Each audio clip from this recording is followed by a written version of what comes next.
Hello, friends. Good evening. Good evening. You guys excited to talk about vampire books? Yay! I hope you all had a nice Wednesday. It's Wednesday, right? Yeah, Wednesday. I spent today reading this book. You like my shirt? I've had this shirt for like 12 years, and for a long time it didn't fit me anymore because I gained some weight, and now my weight has changed again and it fits me again, so I'm enjoying wearing my shirt again. I think the last time I really wore it was when I did the video on Count Von Count on my channel about, is the Count actually a vampire? The answer is yes. He is. He counts. I bought this shirt as a joke because some friends and I had, like, we were writing a story together, and it was like a mashup of all the like famous Victorian monster characters, and my one friend was writing the Dracula parts, and we were just making fun of her all the time with like Count jokes. And you know that video where they take the song of the Count and they bleep out every time he says counting, so it sounds like he's saying the F word instead? We would just like troll her with that all the time, and for some reason she like was actually bothered, so we all bought this shirt to like troll her further. We're such great friends, aren't we? Thank you for joining us. We are stalling as we always do while we wait for more people to catch up and join us here. Hello, hello. Oh, you read the London Science Society now? I read that for my real life book club a couple months ago. It was good. I didn't love it, but, you know, it was nice. I wished it had more seances for a book called London Seance Society.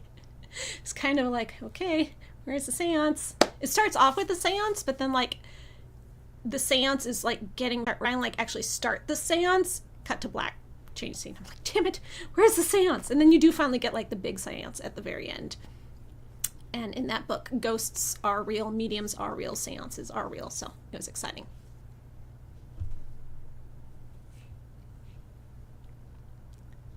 So, what am I drinking tonight? I have my requisite glass with my skull-shaped ice cube, as always.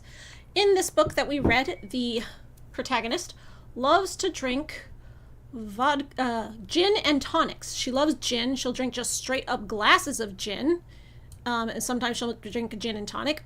I happen to not like gin. It tastes like Christmas trees. No shade to anyone who does like it. You know, drink your trees, drink your trees. But it's not my favorite. So I'm going to have a vodka tonic. Here's my tonic water. Store brand, because I am that kind of classy. And this is my vodka, which I have decanted into a pretty decanter.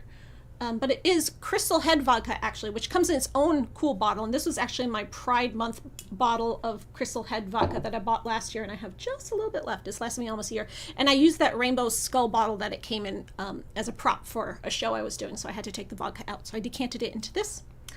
And now I'm going to pour it into this glass.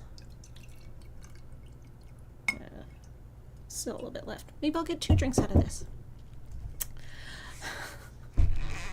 Alright, the tonic water. I was afraid it was gonna like fizz up at me. You never know. You know, tonic water tastes really weird. A lot of people don't like it. It is weird tasting.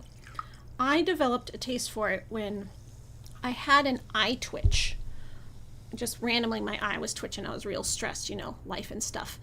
And it just would not stop. And this twitch was going on so long that I went to a doctor to see it, just like an eye doctor. And it's like, please help me, my eye is twitching. And, you know, they look to my eyes, they examine things, and they're like, well, you know, it's nothing we can really do, but try this old wise remedy, drink tonic water.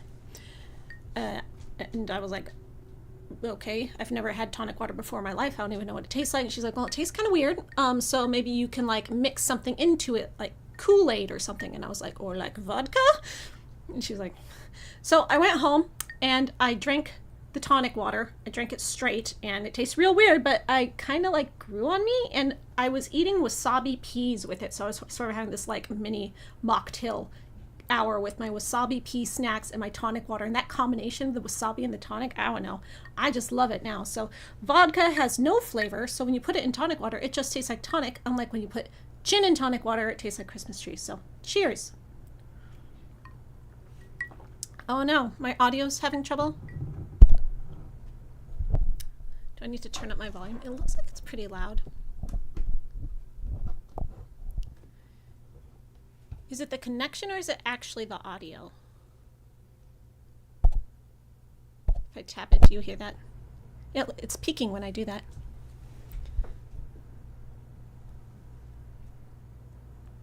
I mean, I'll drink tonic straight, or rather I should say diet tonic, because I don't drink sugar if I can help it. Yeah, I like it now. Okay, I'm glad the audio is fine. Thank you. Better safe than sorry. Yep, tastes like diet tonic water. It's not very cold. It should be colder. I'm gonna let that chill a little bit. Okay, how many people are here? Have we stalled long enough? Yeah, we're doing good. Thank you for joining me. Welcome to Vampire Book Club, where we talk about one vampire book every month. The goal of Vampire Book Club is to read all the vampire books I happen to own, which you can see behind me. This is probably about half of the books I own. And I need to read them all, and you're going to read them with me because reading with friends is more motivating. So we are reading these books one at a time. The problem is that people keep sending me more and more and more vampire books, and I don't know that we'll ever get through them all, but it's a challenge I'm willing to take on. So we read a few months ago a book that we enjoyed. We didn't dislike it. It wasn't our favorite book, but it was solid. It was fine. And so this past month, when we were voting for a book, I decided we were going to do a sequel to one of the books we read, and there were 6 options to choose from. And that's too many to vote from, so I picked 4 and had people vote between the 4, and it was tight. It was close. It was like tie, and then one was like 2 votes less. And then I said, if one of these, if there's a tie, I'm going to pick whichever book is shorter. And then one person came along at the very end and voted one more time, and this book won. So this book is One Foot in the Grave by Jeaniene Frost, which is the sequel to Halfway to the Grave, which we read a few months ago. I'm going to put the link to that video in the cards, so you'll be able to check that out if you want to hear what that book's about before we get into this book. And this is called the Night Huntress series, which is strange because Night Huntress isn't a word that's used in either of these books that I can recall. It's weird because the main character gets this sobriquet, and she starts going by, or her enemies call her the Red Reaper. So I was expecting it to be called the Red Reaper series because, she has red hair, so she's the Red Reaper. Well, which sucks for her because everyone's like, oh, you have red hair, you must be the Red Reaper. So she spends this whole book with her hair brown, dyed her gorgeous natural red hair to brown for this book. So now she's the Brown Reaper, which is a joke in the book. The books they're tongue-in-cheek, they're funny, they have humor, they're cute, they're lighthearted, but also very gory. They do have explicit sex, not a lot, usually 1 or 2 scenes per book, and a lot of sexism. So here is your warning that we're going to be talking about sexual abuse, sexual assault, sexism, sexist tropes, and not just women getting assaulted, but also women being bad in that way too. So yeah, be prepared. Before I tell you about that, I want to show you my cool bookmark. I just got this bookmark last week. You see the skeletons dance? Dancing. See my dancing skeletons?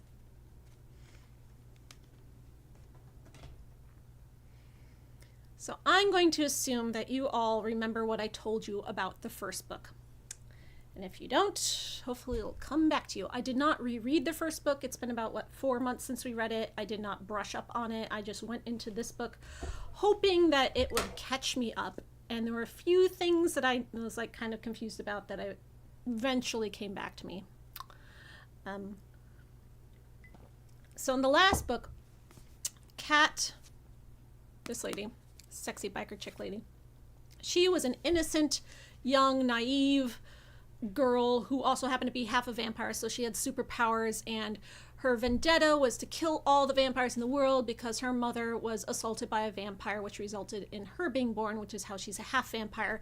So she wants to find her deadbeat vampire rapist dad and hunt him down, so she's killing off vampires one by one. She's not very good at it, and one day she meets a very sexy, powerful vampire who falls instantly in love with her, but he doesn't tell her that. He pretends to hate her instead, and he trains her up and teaches her how to fight vampires real bad, and they become a team, and it's all kind of a ruse on his part just to get her to be like around him because he's in love with her, because of course he is. And he is definitely not Spike from Buffy the Vampire Slayer, and she is definitely not Buffy, even though he has the British accent and the bleach blonde hair and the black leather jacket and everything. Nope, his name is Bones, not Spike. Other different parallel implement, Bones. And at the end of the book, there's this big like government conspiracy. The like politician is behind it. They figure it out, they destroy it, a lot of people die, you know, this whole big like showdown fight, and she gets caught by the government, and they're like, we know what you are, you can either work for us or, you know, we'll kill your mom, or no, like they're like, we'll protect your mom so the vampires won't kill your mom, and if you don't work for us, then, you know, the vampires will probably kill your mom, but in order to work for us you have to break up with your sexy vampire boyfriend, because they do end up falling in love at some point, and get together, and it's like the best sex she's ever had, of course, and she's super in love with him. So they tell her she has to kill him, so she pretends to kill him. She leaves him a Dear John letter and tells him, we can never be together, it won't work, I'm going to work for the government because it's the only way I can keep you safe. She goes off. So this book starts 4 years later. She hasn't heard from him since. She's been working for the government. She is leading a team of really tough, like Navy SEAL type guys. She's the only woman on the team. There are no women on her team. All of the guys are these very like toxically masculine, macho dude bro guys, except for this one guy who's Dave. Dave is cool. Dave's her friend. He's sweet, he's kind, he's funny, but he's still like real tough. The other guys are Tate, who's like this Dave was like a former firefighter, so he's more chill, but Tate was a former like military man, so he's very strict, very uptight, but he's also clearly head over heels in love with her and mad about that, so he's kind of like a bitch the whole time. Then there's Juan, who's a former convict, who they were like, you can get out of jail if you come work for the government and kill vampires, because apparently he's a big tough ass, and he is very like stereotypical Latino man who's like very sexist and constantly hitting on her and like tossing in Spanish phrases all the time, and he has a very thick accent. He's just like this huge horn dog with absolutely no shame whatsoever. And then there's Cooper. He's the new guy. He is this half black, half Sicilian guy who's just like, ugh, she's a half vampire, she's a freak, I don't want to work for her. And then she eventually wins him over by being super badass on their first mission. He's like, well, you may be a freak, but I'll follow you anyway. So she's got these really loyal team. They are hunting down vampires. It starts off with her going on a mission. A lot of her missions involve her dressing up real sexy and pretending to be bait, getting the vampires to believe she's this innocent girl, and then her whipping out the knives and kicking their ass with her super vampire powers. The government has also developed from the vampires, they caught special drugs and enhancements using the vampire blood and the vampire like juice in their fangs, which can hypnotize people. So they got some like special vampire advantages. So the mission she starts out this book with is she's pretending to be an innocent person. She breaks into this vampire's house. His fake name is Liam. His real name is Ian. And she's trying to take him down, and she almost gets him. And the way to kill a vampire is you have to stab a silver stake or a silver knife through their heart. But if you just stab in their heart and you hold still, they won't die. You have to like twist it or shred it or poke it somehow. So she stabs him in the heart. She's got him. And then she finds out at the very last second that he's the vampire who made Bones. He's Bones' sire. And she's like, of course she's still totally head over heels in love with Bones 4 years later. She's been celibate this entire time. She never goes out. She never does anything. So she pretends that she hates Bones, but she's like, well, you know, he did me a favor once, so I'm going to spare your life, even though I hate his guts and he means nothing to me, because I don't want him to get in trouble. And so she lets this guy off because she thinks that Bones would be upset if he died. So she lets Ian off, Bones' sire. And she shoots herself, or she stabs herself to make it look like she got caught. And her team comes in, they're like, no, how could he have gotten away? And she's like, I don't know, man, he got away, the mission failed. So then she goes home, and we find out that she has a female friend, which, yay, I don't like it in books like this where it's just the one female character who's like not like the other girls. She's tough and badass, just as badass as all the men, and then there's like no other female characters, much less any like nice ones who are her friends who she actually likes. But she has a female friend, and her female friend is like, oh, you had a hard day at work, come over, we'll just like do girly stuff together. But she's on her way driving over to her female friend's house, and she accidentally hits a cat in the road. So she goes to an all-night vet, because they have those, and at the vet she takes the cat in, and the guy who's helping her like instantly falls in love with her because she's so hot and sexy that everyone instantly falls in love with her.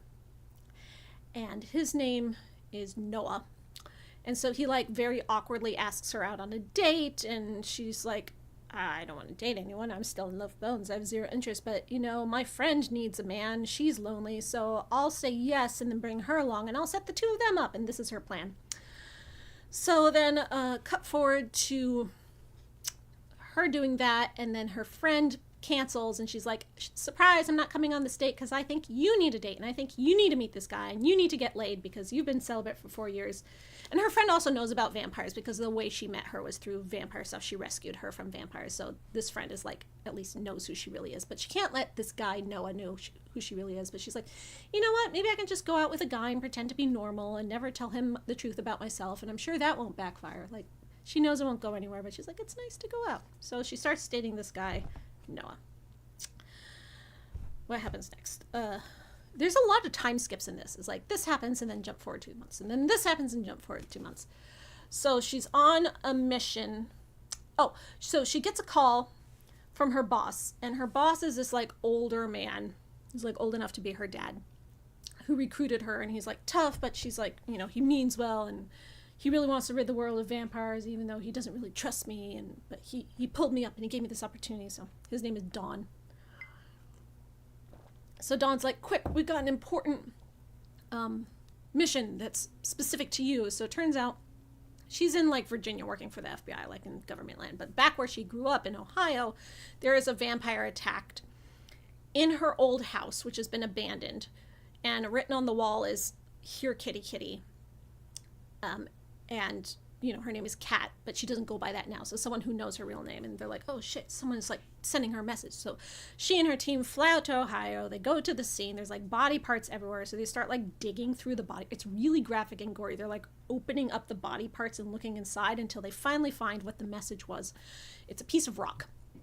And she recognizes this piece of rock from being from the cave where Bones lived in the first book. When he was training her, they lived in this cave in the woods together and did all their training out there in the woods. And she recognizes this rock, and she's like, oh no, it was Bones who sent this.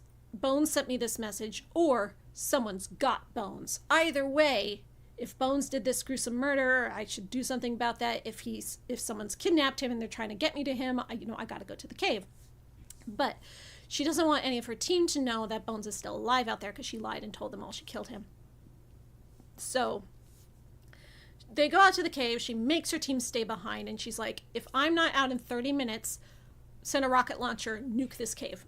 And they're like, no, we won't do that. We'll come in and get you. And she's like, dude, if I'm not on 30 minutes, that means I'm dead. So just nuke the cave because it's probably full of vampires. So she goes into the cave, and there's these like bad boy vampires in there, and there's a bunch of them, more than she was bargaining for, and she doesn't think she can take them. And they're like, haha, your ex-boyfriend told us. She's like, oh no, they do have Bones. They do have Bones. Turns out, surprise, it's not Bones they have. It's her other ex-boyfriend, who is like the jerk who did her wrong when she was young, that she lost her virginity to, and then he like sexually assaulted her, and she hates him, and he was like a pain in the butt in the first book, but she let him live, and she made Bones promise never to kill him and let him live. So this jerk is there, and he's who they got. And she's like, I came all the way here and put my life in danger, put my men in danger for this guy, but he is an innocent human, and I guess I have to save him. So a big fight, you know, her kicking ass, blowing up things, going at it, and it gets down to the point she's like, clock's ticking. She knows they're going to send that rocket launcher at 30 minutes, so she's like down to the last 10 seconds, and she's killed most of the vampires. There's one left, and the human, and she's like, okay, I can either kill this vampire or I can save this human. I don't have time to do both. So she grabs the human, she saves him, she starts running for the exit of the cave, and she's like, that rocket's going to come any moment. And she yells out, she sees her guys running in, she's like, oh shit, they were supposed to send a rocket. They weren't supposed to run in. So she's like, don't shoot, it's me. And she runs out, and then she belatedly says, oh, so a vampire's following me. But it's too late. The vampire leaps forward. He grabs onto Dave, the nice guy, the one we liked, who wasn't a jerk, and, like, rips out his throat and eats him, and then, frolics off and gets away. I don't know. Does he get away or does he die? I don't remember. Anyway, Dave is bleeding out. She's freaking out. She's like, we have to save Dave. We have to, like, she takes one of the vampire bodies and she's, like, trying to squeeze the blood out of it into Dave. And he doesn't make it. Dave dies. So now she and her 3 other guys are, like, so mad. So then they're like, oh, this guy killed our guy. We gotta go get him. Yeah, that's right. He gets away. So she's like, okay, guys, you're all gonna take these dead vampire bodies and drink a bunch of their blood, and surprise, you're gonna get magic powers from this. I didn't tell you that was a thing, but now you know. And now we're all gonna go after this guy who killed our buddy. And they get all souped up on vampire juice. They go out, they go after this guy, they kill him. And she sends her ex-boyfriend to the hospital, and then she goes back home and she talks to Dawn, and she's just like, I don't know what it was a setup, it was a trap, Dave's dead, I'm so upset. So she takes some time off work. They're all upset. They take some time off work, and while she's taking time off work, she's dating that Noah guy, and also her friend Denise has suddenly met someone and fallen in love, and now she's suddenly getting married, and she's had this boyfriend for 2 weeks, but she's getting married. And I kept waiting for this to be like a surprise, he was evil all along. No, she really did just meet this guy in 2 weeks, fall in love, and get married, and they're actually happy together, and it's a normal relationship. He never turns out to be like anything important. So I don't know why the writer chose to do this instead of just saying that Denise knew him longer. Like, there's a 2-month skip in there. She could have at least known him for 2 months instead of just 2 weeks. I don't know why that choice is made. So she's helping her get ready, and then eventually, at one point, she comes back to work, and her boss is like, oh, this thing happened while you were taking time off work. Your boyfriend got kidnapped from the hospital, and, there was no clue who did it. Nothing's left behind. And she's like, I don't believe that. He's like, well, here's the evidence. Look through it. And in the evidence, she finds this watch. And she's like, I know this watch. It was the watch that Bones gave me that had, like, a homing beacon in it. And if he was within 5 miles of me and I pressed this beacon, he would get a message and he would come to me. But because they didn't tell her about it and waited so long and then took the watch away from the crime scene, the beacon won't work. So she's like, you didn't trust me. You didn't come to me. I missed my chance to contact Bones. You know what? Probably for the best. But the fact that Bones is still out there and has kidnapped this boyfriend character who's gone now. So she's like, oh yeah, he's totally dead. Bones once promised me he'd never kill him, but he's totally dead. And she missed her chance with Bones. And she doesn't know how she feels about that. But she knows he's out there, and she knows he's looking for her. And so this kind of puts her on edge. Fast forward to her friend's wedding. They're getting ready for it. Her friend mentions that he's got this friend that's coming into town that he has to go meet and see, and he keeps talking about this mystery friend. And then they get to the wedding part, and she's a bridesmaid, so she's walking down the aisle, and all the groomsmen are up there with the groom, and she's finally walking out on the aisle, and surprise, Bones is there. He was the mystery friend. He's the groomsman. And you think, okay, he set this all up. This is all some play. No, he just did happen to randomly be this guy's friend, and did happen to randomly just be in this wedding of her best friend. It was, it just happened to be that way. Surprise. So she's at this wedding. She's freaking out. Her mom is there. Her mom's the only one who recognizes Bones. And everyone's like, oh, there's a vampire at the wedding. That's so weird. But they think he's just a random vampire. Bones is paired up with a different bridesmaid who's like this really slutty girl that Kat hates, and she just hates how slutty this girl is. And this girl is like, oh, he's so sexy, and he's paired up with me. I'm gonna, get him. He's mine. He's mine. Don't you even think about looking at him. This girl is just awful, and she's awful too, this girl. So she gets really jealous about that, and then she goes and has a panic attack in the bathroom, and then Bones just walks into the bathroom and is like, hi, we haven't seen each other in 4 years. You dumped me. You ran off. I'm mad about it. How do you feel about me? And she's like, I hate you. It's, I don't still have feelings for you at all. And she's trying to play it off, and he's just like, okay. So the wedding goes on. She drinks a lot more gin. She keeps bumping into him. There keeps, like, her mom gets really awkward and upset, and she has to threaten her mom to keep from spilling the beans. And then at the end of the wedding, just as almost everyone is leaving, she sees Bones making out with the slutty girl, and she gets really upset. So she's like, I have to go kick some vampire ass to blow off steam. So she goes off to this club that they were tracking, that they were going to do, like, a sting on tomorrow night, but she's like, I'll just go tonight and do the sting by myself. So she goes there in her bridesmaid dress, like, grabs some weapons, goes into this club, is like, I'm gonna come in here and just kill some vampires just to blow off steam because I'm so upset about Bones being back in my life and being like a bitch about it. So she goes there. In the back of the club, there's this feeding room where, like, 6 vampires are, and apparently 3 more are also involved in this, and they have left. So she's in over her head, but she's trying to fight these vampires while also save the people they're feeding on, which she found out about because a ghost of one of the people they already killed was freaking out. He's like, help, they're eating my girlfriend, come. So she follows this ghost. And I thought this ghost might also be plot relevant and come back and be important later, or ghosts in general might, and he might be, like, set up for something. Nope, ghosts don't wind up coming back at all. It's not set up for anything. It's just flavor. And then, so she's in overhead, she's fighting all these vampires, and then Bones shows up, and he's like, of course I followed you here, and now I'm gonna rescue you, and we'll fight these vampires together. And she's like, fine, you saved my ass, but I still don't have feelings for you, I swear. And they're like, okay, well, we know 3 more vampires are coming back, so we gotta wait for them to come back, and then we'll attack them all.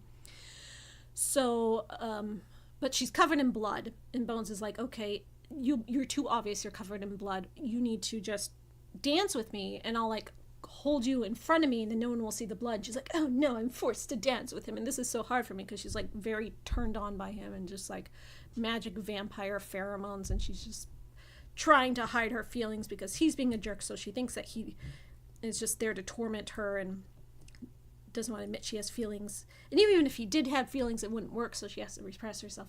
So they're dancing, and it's very, like, suggestive, and he's being very, like, sexual about it and just kind of, like, abusing her. And, like, I did mention it earlier, but all through this, like, whenever she's with the guys, whenever she's with Bones, whenever she's with, like, other random vampires, they are all always groping her, making comments about her body, or she has to pretend to be sexy for them to, like, lose their guard, and so she gets groped and felt up all the time, and she doesn't enjoy any of it. But the way it's written, I think it's supposed to be like, oh, I as a reader would enjoy it if it were me. So she's not enjoying it, but I can enjoy it vicariously through her because I sure would like to be groped, which is a fantasy. I'm not going to kink shame. That is a thing. I just don't think it's done very well in this book. And there's a lot of it. And the guys who are, like, sexist never get called to task for that. Like, they get called to task for thinking she can't do the job because she's a woman and she's not. And they're like, oh, no, she is so badass and I will defer to her. But never for sex shaming her, sexualizing her, saying lewd things about her, commenting on her sex life, insinuating things about her sex life, groping her, touching her, kissing her without her permission, all these kinds of things. And yeah, this is constant throughout the whole book. So the vampires come back and they're trying to go after them, but then the 3 of them split up and they're like, crap, well, I'll go after that one, you go after this one, and we'll figure out the 3rd one. So she goes after one, and she gets it, but then she's got, like, more blood on her. So Bones is like, okay, let me hypnotize this random girl at the club, you go into the bathroom and change dresses with her. She's like, oh, you could have done that from the start and I wouldn't have had to do all that sexy dancing with you. And he's like, guilty. So she does, and then they're fighting. They kill 2 of the vampires, but then the 3rd one gets away. So they have to, like, chase it down. And they chase down the 3rd vampire, and they get there, and then Bones is like, okay, now we're going to have a talk. And she's like, really? Here? In the middle of this, like, lot where I'm, like, barely wearing everything? You put me in this really skimpy dress. And she also took off her underwear because she thought it would seduce the vampire better. Like, the way she got one of the vampires was she took her underwear up to him, and she, like, threw it on him, and she's like, come have sex with me. And it worked. And she did that because Bones once told her in the first book that having your underwear off would make a vampire smell you better, so you'd be more likely to seduce him. We find out later in this book that Bones was just, like, fucking with her, and that's not actually a thing. And it was just his way to get her to take her underwear off the time. And she's really mad about that. But like all the guys in her team are like laughing at her about like, ha ha ha ha, you know, he tricked you into being like pantyless all this time. It's just like, gee, great. So empowering for women. And so they chase this guy down. They kill him. They stop him. Then they have their big serious talk. And Bones is like, well, do you still have feelings for me or not? And she's like, no, I can't. And he's like, I know you're lying. You know, they have the whole talk and they eventually figure it out. And she's like, well, I do, but it can't work out. It can never work out. That's why I had to lie and leave. And he's like, but I think it can. And, you know, between this and the next scene, he eventually talks her into giving their relationship another chance. And I'm like, well, that happened fast. I thought it was going to be a lot longer. Based on the description of the book, I thought it was going to be a lot longer of them working together while not realizing they had feelings for each other with this repression. And then eventually it coming out. Now, it comes out on the very first night together. So they decide to date again. So cut forward to later on, or like the next day, he's gonna like come over and like have dinner with her. He like shows up at her house being all creepy and decides that like, yes, we're gonna do this. And he's like, okay, but then you're gonna have to tell your boss I'm not dead. You're gonna have to tell everyone about me. And she's like, no, I can't. And he's like, well, you're gonna have to tell them you're dating a vampire at least. Even if you don't say it's me, we can pretend I'm someone else, because he changed his hair color. It's not bleached blonde like Spike anymore. It's his natural blonde color. But of course her mom knows. And then her mom shows up and she's like, oh shit. And he's like, well, time for me to meet your mother. She's like, no. He's like, no, we're doing this. If you're going to date me, you got to do this right. So he like forces her mom to meet him. And her mom is very prejudiced about vampires because she was impregnated by one against her will. And she's always told Kat that this vampire assaulted her. And we find out later in the book that the vampire was like, no, she was into it. She liked it. But then she found out I was a vampire. And then she was scared. And I was like, okay, so you did still assault her because you lied about who you were. But it's played off like, no, she was lying the whole time and she was into it. No. But he told her after he assaulted her, I'm a vampire and all vampires are demons. So she actually believes that they're like satanic demons and not just people who have a condition. So she's very prejudiced against them. But Kat stands up for Bones and she's like, no, I'm with him now. You can deal with it. If you tattle on me to my boss, then, you know, consequences. She threatens her own mom, and her mom's like this very childish and obnoxious person. So I guess we're supposed to be like rooting for her mom to be unhappy. Though she still has a relationship with her mom. It's something, I guess. So she's dating Bones. She's taking time off work after that whole thing, and they're just going on dates, they're eating dinner together, they're not sleeping together or anything yet. She wants to take it slow, she wants to hold off, and he agrees to this. But the guy from her team who is like in love with her but never gonna admit it,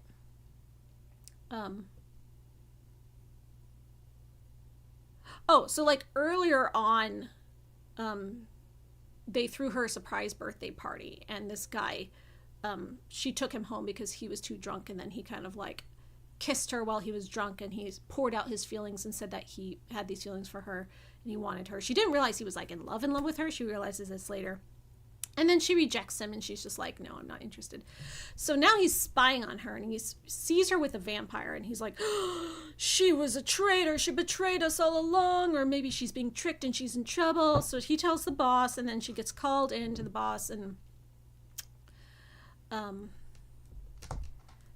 the boss is like, oh, what's up? You're dating a vampire now. You played us. Oh, you got us good. For 4 years, I really believed you were never going to turn out to be bad, because I always assume people who are somewhat vampire or tangential will always turn out to be bad, and you really got... She's like, dude, no, I'm fine. I can date who I want. He's a good vampire. Trust me. He's a bounty hunter. He kills other vampires. He's good. And the boss is like... But she eventually talks him into trusting her and begrudgingly accepting that she's dating a vampire. They don't know which vampire. And they just think that she's like really horny for vampires now. And even though she's not even having sex with him, and they're just like, so like, oh, so you're just fucking this guy. And they're really like gross about her sex life with it. And she doesn't deny it because she's already like thinking that she wants to have sex with him at this point. Like she's getting close to it. She's like, well, I'll probably do it soon, so I won't deny it. But they're just like so gross about her sex life. Her being the only woman on this team full of these like toxic ass men. It's terrible. So she and Bones decide to go on a really sexy date, And it's the night that she's pretty sure she's going to have sex with him. And they go to this very fancy restaurant, and they know that her boss is like trying to follow them and like puts a tail on them, and he's got her phones bugged because he doesn't trust this vampire. Even if he trusts her, he's like, oh, this vampire could be tricking him. So Bones gets a motorcycle, which is why there's a motorcycle on the front of the book, and they ride it twice. And yeah, it's not like a prominent character in this book. And so they take the motorcycle instead of the car, and that's how they get away from the tail. And then they get to this restaurant, which is like a top of the building sky view restaurant. And they're up there, and they're having a very sexy dinner. And she's like so horny that she's like, let's just skip dinner and go home and go to bed right away. And, you know, kind of flirting and stuff. And then all of a sudden, a sniper shoots her through the pane glass window of the building, but because Bones is so fast, he hears the gun go off and jumps on her and pushes her out of the way before the bullet hits her. And the sniper is apparently very good, because like the 3 shots through the window like this, and one just kind of grazes her head and Bones gets her down. You know, pandemonium erupts in the restaurant, and Bones hears the guy get into a van and go off, and he's like, oh no, we're not letting this fly. This guy almost killed the love of my life. And so he grabs her, jumps out the window, and turns out he can fly. We never knew in book 1 that he could fly, or that vampires could fly at all. And that also, now he's apparently like one of the most powerful vampires that ever vampired, even though he's only like 200 years old. He's a master vampire, which... that's one of the things I forgot. I forgot what makes a master vampire master vampire. Master vampires are more powerful. They're vampires who have made other vampires. But he's still under the control of his sire, of Ian. So he's not like a free agent vampire. So I don't know what makes him a master vampire and why he's more powerful. But he is more powerful, and apparently even more powerful than Ian, which I don't know how that happened. But he can fly faster than a speeding bullet, apparently. Is a bullet faster than the sound of the gun? I guess it depends how far away from the gun you are. I don't know. I don't know. Maybe she didn't do her research. I think you're right. Or maybe you're right now, but that wasn't true in 2008 when this book came. I don't know. Maybe he heard the click. So he flies, they chase down the van with the guy. He like catches the van with his hand, flips it over with his hand because he's that powerful. He pulls the guy out of it, and then they're flying off again. He flies into this like abandoned parking lot, interrogates the guy, and he's like, who hired you to kill her? And he like gets as much information out of him as he can. He's like, I don't know. So all they know is that someone put a hit out on Kat. They don't know who, but it was someone who had to know her secret identity. And that's very few people. It's all the people she works with, but beyond that, it's Denise, her mom. Like, it's very few people. So Bones is like, it's got to be someone you work with. There's a mole in your operation. Someone sold you out. And we need to find out who it is, because he is pissed because his girlfriend, he loves this chick, and she almost like died.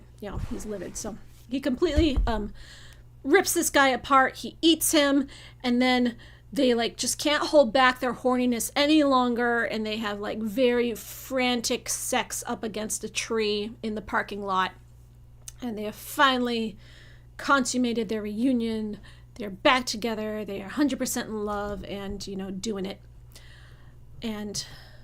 the stakes are higher. So they got to figure out who... Okay, so the reason Bones wanted to stay with her in the first place was he knew that when she let Ian go at the beginning of the book, Ian got this huge old crush on her. He was like, wowza, this chick bested me, and she's the only half vampire in the world. I must have her. So Ian's been looking for her. And that's part of why Bones wanted to stay with her, to protect her from Ian. So she's like, oh, could Ian have been the one that put out the hit on me? And he's like, no, because he wants you for himself. Like, he's into you. He wouldn't want you killed. Someone else put out a hit on you. And we don't know who that is, but they probably found out who you were from a mole. So Bones is like, if you can get me into your, like, FBI compound, I can sniff everyone with my super vampire nose and once I sniff the right person, I'll know who it is. She's like, okay, sounds fake, but whatever. So the only way to get him in there is if they treat him like a captured vampire. And they capture him in this like Iron Maiden sort of thing, which is full of knives. So all the silver knives go into him. And, you know, if he wiggles at all, he'll die because it'll twist his heart. So they have to carry him very carefully. So in order to get captured, he goes over to her mom's house. And like they knew her mom would do this apparently. Like once her mom heard that he was there, she starts like hitting herself and making herself look abused. So it would look like he did it to her. Somehow they anticipated this. So then they call and then he gets captured and he turns himself over and they're like, well, that was easy. So he gets into the compound and he's put into like the jail cell with the vampires. And, so Kat goes to her guys and she's like, guys, you trust me. You believe in me. This is the moment. You have to trust me on this and let that vampire you captured out. Or it's over. Like, it's do or die time. And they are very not into this, but eventually she convinces them and her guys. She's like, is this it? Is our like life together over? Are you going to do this for me? You're going to trust me. So they eventually do it, very much against their better judgment. Let him out. And also, she has conveniently arranged, in order to make this possible at all, a power outage that just puts the power out in the places that need to be out, but keeps the power on in the places where she needs it. And the way she's able to do this is her friend's husband that she just married at the like super fast wedding is like a hacker guru, and he can apparently take out an entire government compound because he has that power. And she's like, yeah, turns out he was as good with computers as she said. And I kept waiting for this guy to like turn out to be secretly evil or something, but no, this is his one plot purpose in the whole book, to take the power out this one time. And that's the whole reason her friend got like crash married, and also I guess for Bones to be groomsmen. And like after this, her friend and the new husband are never mentioned again. And I'll come back to this because I have thoughts about that. So they let Bones out. Bones like starts sniffing around and he's just like, I'm a super powerful master vampire. I can flip cars over with my bare hands. You guys just better let me sniff people. And they're very not into it. But eventually he sniffs around and eventually she's like, okay, all of my team is in there. Like these are my 3 main guys, but the 30 other like Navy SEALs on my team are in there. And if you go in there, they'll just attack you because they'll see a vampire. So maybe we should like bring them out one by one and you can sniff them one by one. He's like, we don't have time for that. I gotta go in there so they can attack me, and plus it'll make it easier for me to smell the right one. So he goes in there and there's this like very sexy battle where he's just like kicking the ass of 30 guys at one time. Very gratuitous. And the other people just watching him do it and they're like, dang. And he's like, no, your guys are clean. It was none of them. And I didn't kill any of them. And you know, they got a good workout, whatever. And also his blood can like heal anything. So he's like, I promise I'll donate some blood later. You can take some of my blood and you can use it to heal them. And he's apparently just got this like unlimited supply of blood, and he's always using it. Like every time Kat gets her ass kicked, he just gives her more blood and heals her. And the way you become a vampire in this is to like lose all of your blood and then drink enough vampire blood to turn you back into a vampire. So the fact that he does drink from her, and also like back at the very beginning when he was first testing her to see if she was like, she really had feelings for him or not, and she kept saying she didn't, he started drinking from her, but let her hold her knife, and he was like, okay, she doesn't have feelings for me, she'll stab me and she'll kill me because I'm attacking her, and I'm probably gonna like drain her to death. And like she gets to the moment where she's like, I could stab him and kill him, and then she drops the knife. She's like, no, I'd rather die than kill him. And he's like, aha, I knew you loved me. Sorry for draining you to death, here's a bunch of blood. So she keeps drinking more and more of his blood. And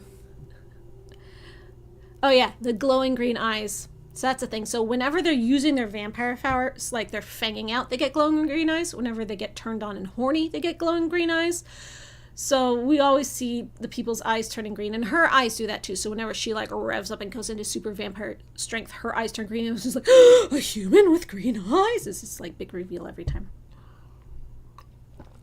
So he eventually figures out the mole was one of the science like lab geek guys off in the different section of the compound. So they find him, they bring him in, and he hypnotizes him with his eyes, gets him to tell them who the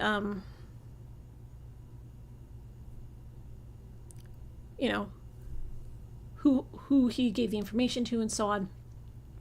And he's got something up his sleeve, and he won't tell Kat what it is. And he's like, here's an envelope, if I die, open it.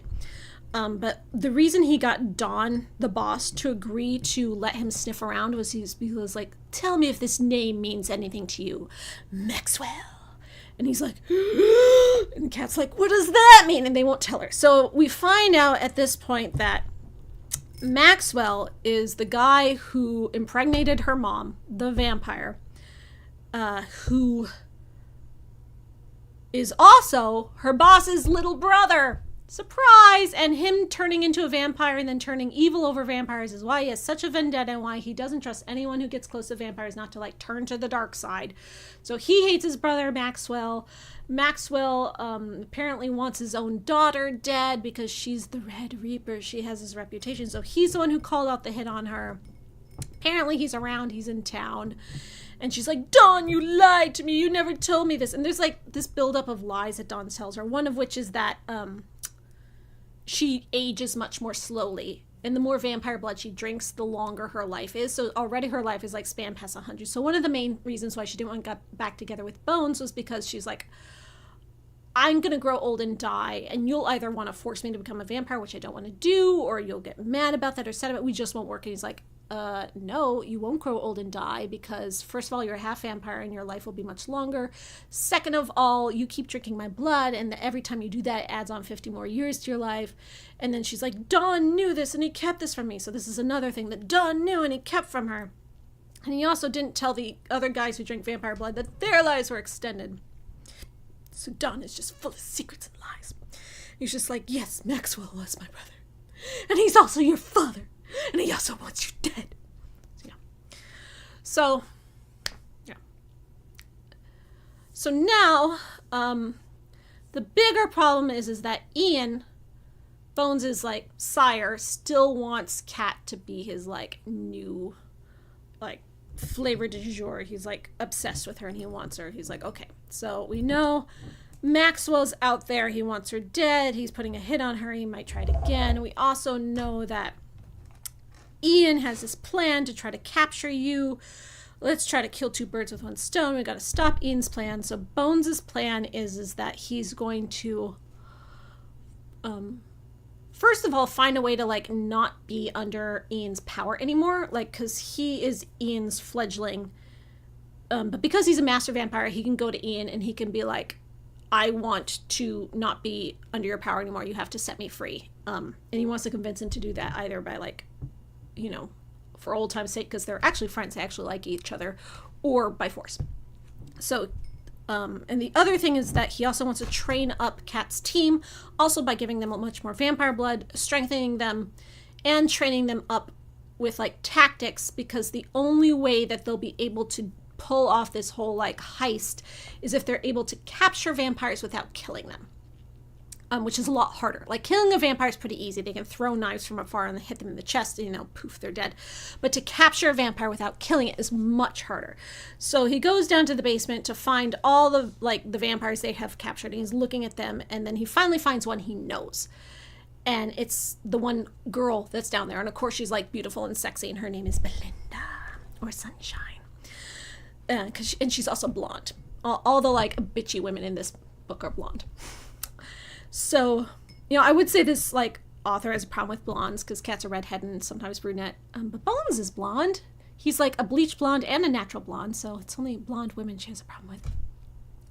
So he brings Belinda out, and Belinda's apparently, an ex-lover, and of course Kat gets instantly jealous, because it is established canon that vampires are irrationally possessive of their lovers, and even if they're completely logical, they know that person's not a threat, this irrational jealousy comes up. And again, this is a kink, not going to kink shame. It is a fetish. That's fine. The jealous lover is very much a thing. So Kat's totally foaming at the mouth. She hates this bitch because she slept with Bones once. And, but Bones is it's good that she's here because she knows how scary I am. So when I threaten her, she'll actually do what I say. Whereas the other vampires don't know my reputation, so it wouldn't work on them. So he uses Belinda to train all the men. He has them fight her every night. And if she loses, she gets to or if they lose, she gets to drink from one of them. And so when she drinks from Tate, who's like the really tough guy, and he feels like how sexy it is to be drunk from by a vampire, he's like, oh, so this is why you're into vampire dick, huh? It's because of this. She's like, no, dude, I actually love it. He's just like such a jerk about it. But he does recognize the appeal. Meanwhile, they go to Ian's sire, so Bones' grandsire, who's this like millennia old, like mystical vampire person whose name is Marshland or something, another M name. And he goes to him and he's like, if I try to escape from Ian, do I have your support? And he's like, mystical. You can also read minds. And Kat's like thinking really shitty, awful stuff about him, and he's like, I can hear your thoughts. And she's like, oopsie. I don't know, she's just like mean to everyone, but she's also still likable about it. Like, this series does have a good balance between the like really catty, snarky, bitchy characters that aren't just like disgustingly and unlikable. Like, she has enough charm and personality, but I do still like her. Don't like some of the choices, but do like it works. You know, I am not dissuaded by it. I still do like her as a character. She's got flaws, so many flaws. So this guy is like, well, you know, and he gives some advice and stuff, and then they go off. So the plan is that she's going to get her men really trained up, and then they're going to like fake a hostage situation using her men as hostages. And in order to do this, Bones is bringing in all of his fledglings from like afar. And one of his fledglings, one of his like most closest fledglings is, what's her name? What is her name? Remind me of her name.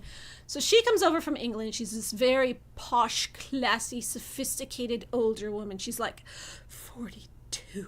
My goodness. It's like a cougar. And she comes over and she's like Bones' ex-lover, and instantly Kat hates her. And Annette. And instantly Annette hates Kat, and they're like cat fight, claws out, and she's like, oh, Bones loved me before he ever loved you, and he's so good at bed. Has he ever done that trick with the thing? And she's like, how dare you? No, he loves me, and you're just a slut from his past. And it's just like so awful. Like, can't she like any other woman? And like, where did her buddy from the first chapter go? Like, this one woman she did like, I want her back. She's like never mentioned. She's forgotten. Now we just get all the women she hates now.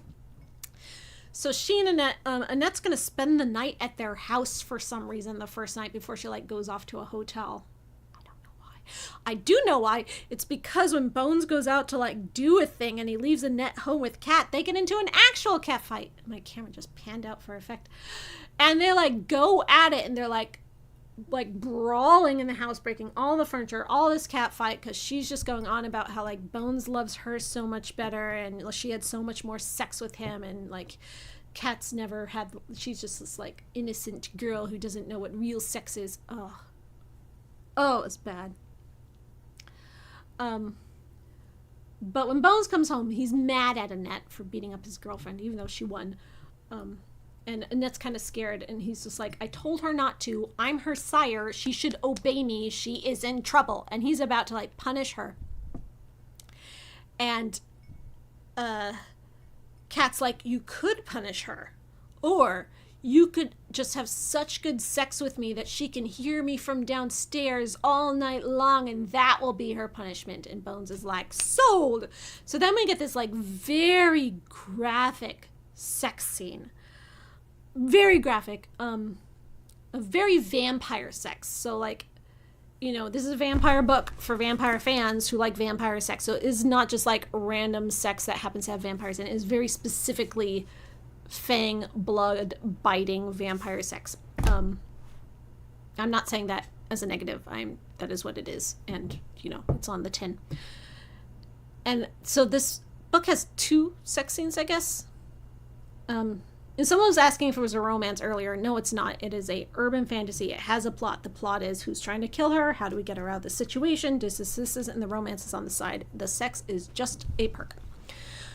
So, the ex-girlfriend does hear all the sex, and she is, like, thoroughly shamed and like mad about it. But Tate comes back, the guy who's been in love with Kat all the time, and he has sex with Annette, and she's like, he was calling me like a necrophiliac for sleeping with Bones and being so judgmental about my sex life, but then he did it too.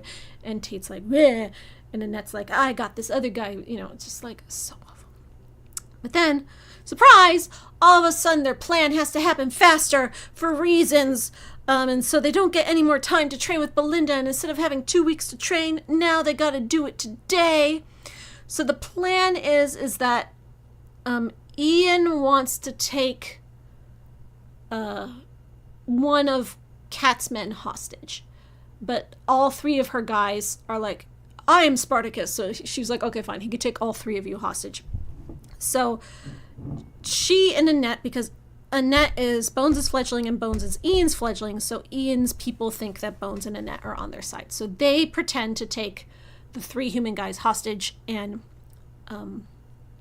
they also find out that Maxwell, the dad, wants to take Noah, the boyfriend who was from the very first chapters, hostage because he thinks that they're still together, and he thinks Kat would care about that, and Kat's like, I mean, I do, because he's an innocent human, so yeah, I care, but damn it, I should never have dated that guy. So they have to split up because, Bones has to go rescue Noah. So Annette and Kat have to go do the mission. So the mission is they get the 3 guys in the back of the truck. They're going to go drive there and talk to the henchmen. And the henchmen are going to, think that they're in on the deal. And she and Annette are going to seduce them. And once they're, all horny and off their guard, then they'll attack. And then they'll take the henchmen hostage. And they'll be the hostages. But they can't kill any of them. They have to keep them alive. Otherwise, stuff would be bad. But also, part of this is that because she and Bones have had so much sex, she smells like him, and everyone would smell them on her. So first she has to go to the spa, and she gets a pedicure and a sauna treatment. She goes to the spa, and she gets a makeover and a new dress and a new car, and then she's all fancy and slutty and sexy looking. Yeah. So she and Annette go and do the mission, and she has to pretend to be Annette's girlfriend. So Annette's feeling her up and groping her and making the most of it just to make her as uncomfortable as possible. And then there's a big showdown fight, and all the guys are like, what? I thought we were on the same side. Why are you betraying us? And she's like, Bones is my boss. I'm sorry. And so they subdue all 6 of those vampires between her and Annette and her 3 humans. So that plan is safe. So Ian is just assuming those 6 guys have her 3 men hostage this whole time, but now they don't.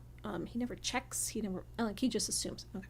So go on to the next part of the plan. Is she goes, she gets a call from Ian's guy, and he's like, we have 4 of your men hostage. Turn yourself over. And she's just says some sassy quips, and she's like, all right, I'll play ball. I'll come, but I'm not concerned.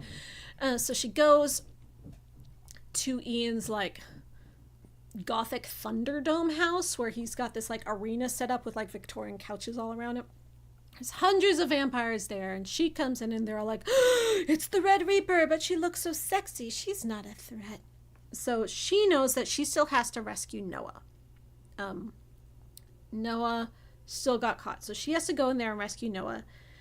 But her 3 guys are off the hook, and she knows that Ian is planning on killing one of her men as an example, and then he might bargain with the rest. So she doesn't want any of them to die. So she knows her 3 back in the hostage situation are free, but she still has to rescue Noah. So she goes in there, and Ian's just like, I want you, be mine. And she's like, why would I do that? And he's like, because if you don't, I'll kill your men. And she's like, well, haven't you wanted to see me in action? Don't all these vampires want to see me in action? I suggest a gladiator fight in this Thunderdome you just happen to have set up here. And if I win this fight with your best fighter, you get to set one of my men free. And then we'll take it from there. And I choose Noah. And turns out Noah's suspended from the ceiling above her, watching all of this in horror. And at this point, I'm like, why is it Noah? It would have been so much more impactful if it was her gal pal from the beginning, or better yet, her gal pal's husband. This husband was set up for this whole thing of being important, then never mentioned again. Gal pal is never mentioned again. They never have any more scenes together. She never thinks about it. She never does it. She's never like, but what if they go after that friend? She's only like, what if they go after my mom? What if they go after Noah? She forgot her friend existed. And she forgot her friend's husband existed. Like, if it had turned out to be her friend's husband up there, she's like, oh no, if he dies, my friend will be so upset, so I have to save him for my friend's sake. Then it's still like, you know, still a woman rescuing a man, so feminism, but also much more meaningful, and it would make that whole character setup make sense. That's what I think. But no, it's Noah. And also because, like, Denise, her friend, and her husband, by extension, know vampires are real, no vampires exist. When Noah eventually obviously gets rescued, they just mind wipe him and hypnotize him and send him off, and he forgets everything that happened. So there's, like, no impact. It doesn't matter that it was Noah. It could have been any random human that existed and then got mind wiped. If it had been Denise or her husband, then you know, they could have remembered, and it could have, like, come back into play. It could have been, like, used again. I also forgot to mention that throughout all this, there's this other character named Rodney who's a ghoul. Ghouls are like vampires, but they are still more human.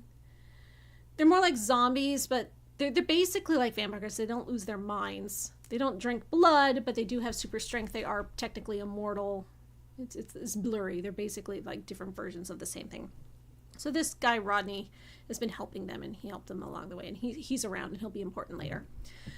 So Ian's like, all right, my sexy muffin, I will let you have your gladiator fight, because you're so sexy. And so the person he calls up to fight her is, first of all, not a vampire, which makes it harder, because the vampires are very easy to kill. She just has to get a stake in the heart, and they're done. But it's a ghoul, so the only way to kill a ghoul is decapitation, and that's a lot harder. Also a lot harder because this guy is like 7 feet tall and built like a wall. His neck is like this thick around, and she's like, how am I going to decapitate that? So she's like, well, I'm in over my head now. Meanwhile, Bones has been pretending to be there as Ian's fledgling, pretending to still, like, have been dumped by Kat, and they're just exes and they hate each other, and so they keep that charade up. But Bones has also, like, made his whole spiel where he's like, Ian, well, we're here. I don't want to be under your power anymore. I want you to set me free. And he's hoping it's not going to be a fight and that Ian will just, like, grant it because they're old friends, but he's, like, prepared for a fight. And then Ian does grant it. He's like, all right, Bones, you're free. So, like, the plan is that now that Bones is free, he'll be able to be like, Kat's mine, she's my property, so you can't have her, and then default fight is over, right? But first, Kat has to rescue Noah. So first she has to fight this gladiator before they can get to that. So she does, and it's hard, and it's a really hard fight, and she almost loses. And the only reason she doesn't lose is because of the, like, running theme through this book of where Bones taught her in her training to always kick people while they're down. And there's been multiple times where she hasn't been kicked while she's down, and that's why she gets away with it. Or she hasn't kicked someone else while they're down, and that's been, like, a problem. So when this guy almost wins, he doesn't kick her while she's down. And that gives her the chance to win, and she eventually gets his head off. And then everyone's, like, shocked because this guy was 600 years old and, like, super powerful, and she beat him, and they're like, oh, the Red Reaper is really good at what she does. So she's like, okay, set Noah free. And Ian's like, fine. So he sets Noah free. Noah's, like, freaking out and screaming. He never, like, has a conversation. Nothing ever happens with Noah. Nothing. He could have been like he could have been a random, like 4-year-old off the street that he captures. Like, I'll kill the baby if you don't, could have been anyone. Would have made so much more, like, emotional impact if it was Denise or Denise's husband. I vote for Denise's husband because feminism, right? Cheers. So now Ian thinks he still has 3 of her other men hostage. And he's like, okay, well, come to me and be mine, or I will kill first one of your men as an example, and then we'll take it from there. And she's like, okay, go ahead, kill one of my men. So he, like, calls, and he, like, calls his henchmen, and one of her men picks up the phone, and they're like, hello, this is your guy's phone. He's like, what? And he's like, yeah, we took your guys hostage, so we have your 6 guys hostage. They're not dead. We'll set them free if this all goes well, but you got no bargaining power hostages left. And Ian's like, what? So Bones is like, great, I guess we're done here. Bye. And they're ready to leave. But Kat's like, she's got a secret plan that she didn't tell Bones about. She's like, no, before we go, I want my father. You're the one who made him a vampire, so he's here, and I demand my right as a vampire-adjacent person to challenge my maker, and because he's my dad, he's basically my maker.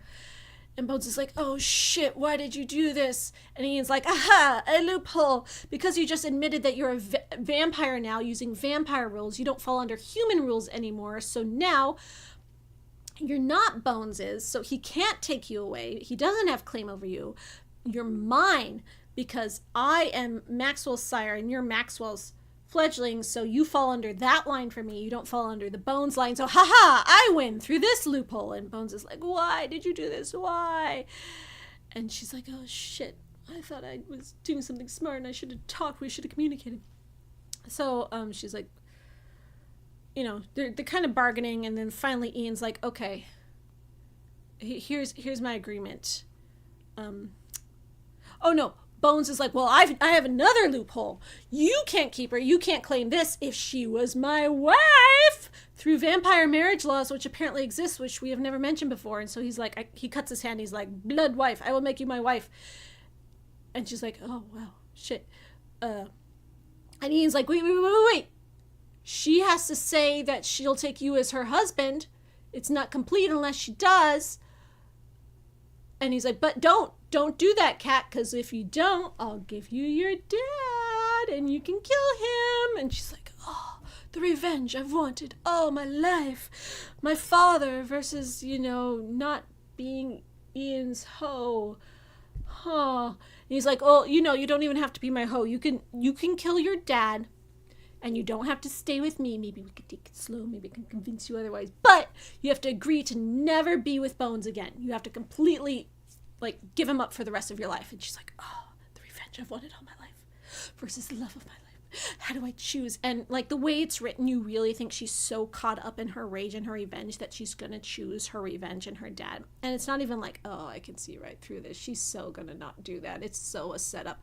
No, it's written very well that you really don't know how far deep she is into it. And considering the first book ended up with her and Bones not together, again, I'm like not sure if they're going to end up apart at the end of this book too, and it's going to be like, no, we can never be together, and oh, for the third book, that will be a problem. So I don't know how it's going to end, and it was very well written that way. But it's kind of a fake out. She goes up to her dad, and it seems like she's about to take that revenge and about to kill them, and then she's just like, oh, you're not worth it. Another time. And her dad is talking all this shit about her mom and saying all these things and just like being a real like jerk about it. And then Bones reveals that the dad was behind the assassination attempt to Ian, and also he was the guy who killed her grandparents in the first book. So he's known all along who she is and where she is. So Ian's been looking for her for months because he's like, I must find her. This sexy lady, she must be mine. But Maxwell, her dad, kept that information from Ian, and Ian's like, what? You knew where she was all along and you kept it away from me? So now he's mad at Max. So she's like, haha, now he's mad at you.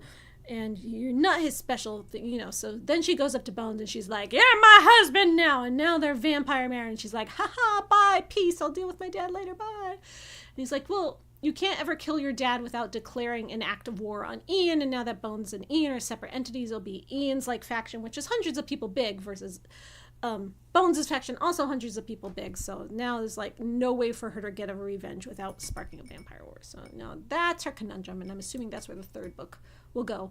Perhaps future books. I don't know how many books are in this series. I only have 3. Someone sent me 3. Thank you. I love it when you send me books.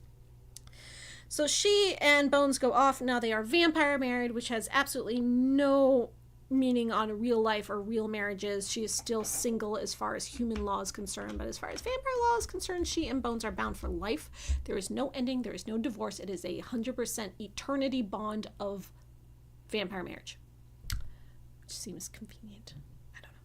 But that was kind of like, are you sure you want to make this choice? It's a really big one. You can't just get divorced later. So, cut to the epilogue.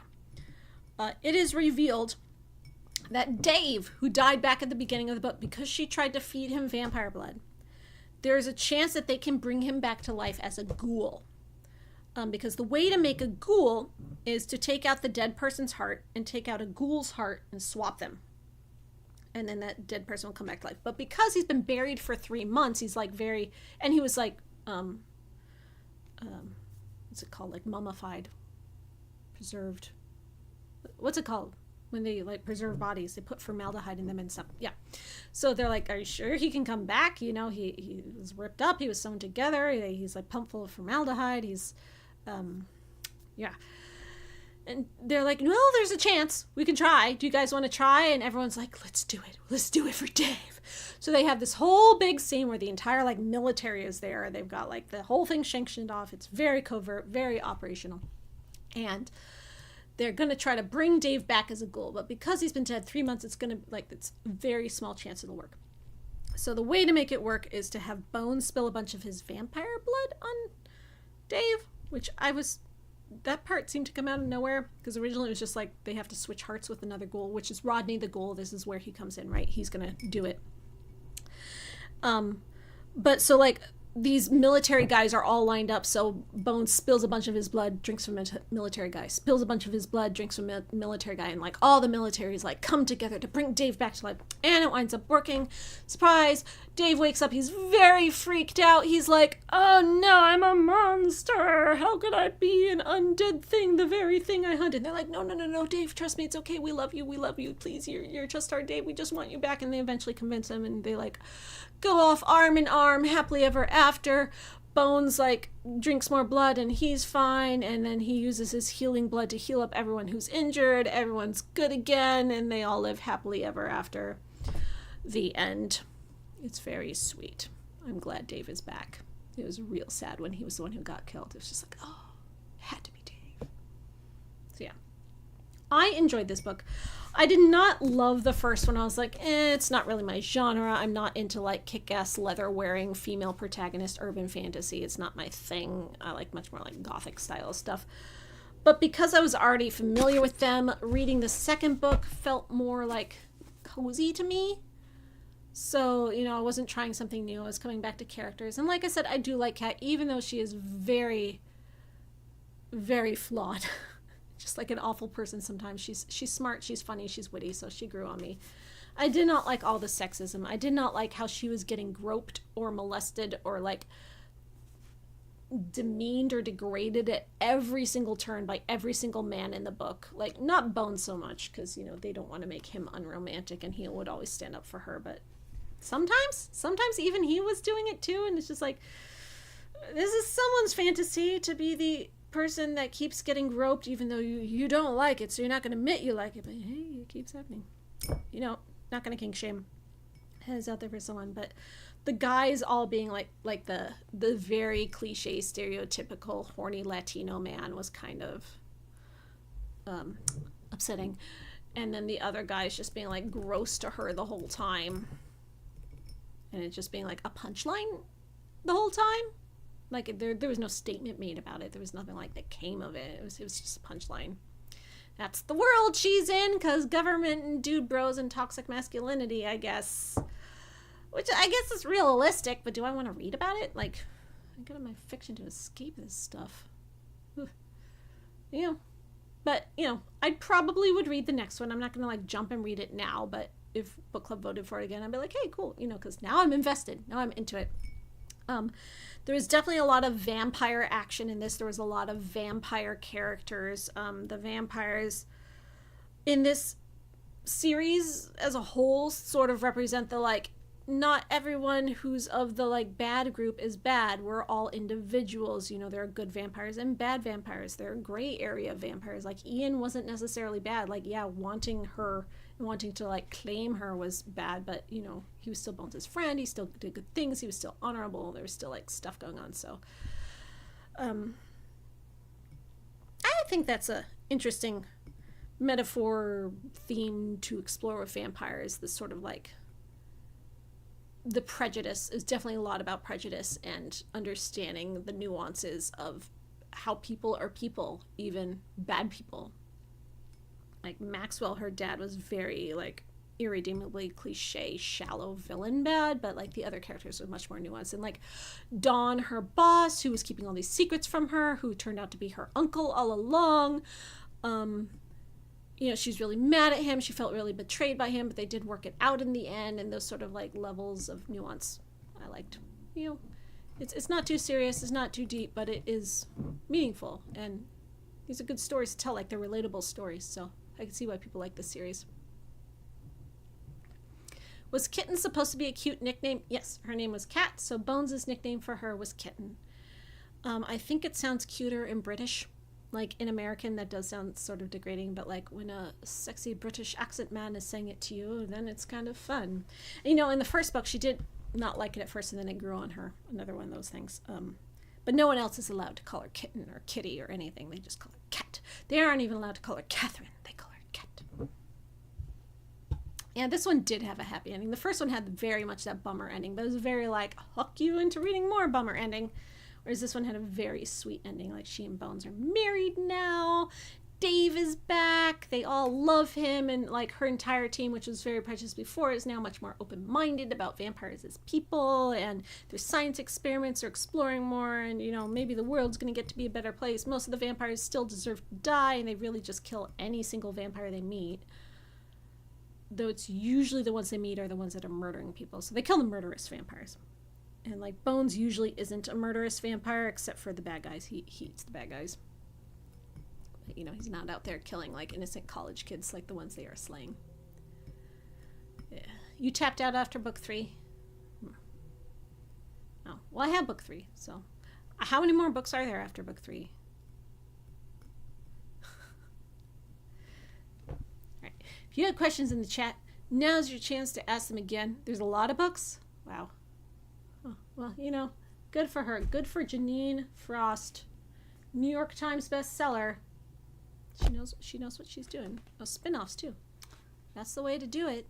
That's the way to be a successful author. Timothy is a goat. Yeah, Timothy, he was mentioned in this book, but he never came back. I was so disappointed that Denise and her husband didn't come back. They didn't even think about her at the end, like, completely wasted opportunity. We didn't need Noah. Like, Noah was there to make Bones jealous kind of at the beginning, so he served that plot point, but we didn't need him and Denise and her husband. They were just, you know, contrivances at this point. They could have been used better, like, missed opportunity to not have it be... I feel like if it was Denise she had to rescue at the end, that might be a bit like, oh, damsel in distress. But if it was Denise's husband and she was like, well, I don't even know this guy, I don't care about him, but my friend cares about him, and she'd be heartbroken if he died, so of course I gotta save him. I would have liked to see that, because she didn't care about Noah at all. Nobody cared about Noah. Oh, Denise comes back in later books. Good. I'm glad. She only got forgotten for 80% of this book, but, you know, she comes back, and I bet she's just as plot relevant in those books, too. But I do like it when a main female character has female friends she actually likes. I don't know if Denise was blonde or not, but every other blonde woman in this book was a horrible bitch that needed to get, like, put in her place, because they're all just, like, horny and sexy and just want Bones all the time, and they're just, like, you know, they don't have feelings.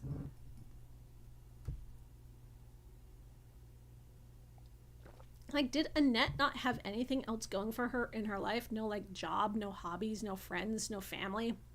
All she cared about was, like, maybe I'll get back together with Bones someday. And, you know, apparently she and all the other vampires have a lot of orgies all the time. They're very sexual people. And she was just like, oh, yeah, Bones and I had these threesomes. And just sex, like, humiliation to the main character, because Kat in the first book is very prudish, very repressed, and it's sort of been her, like, sexual awakening through all of this. Ha, Denise is brunette. Figures.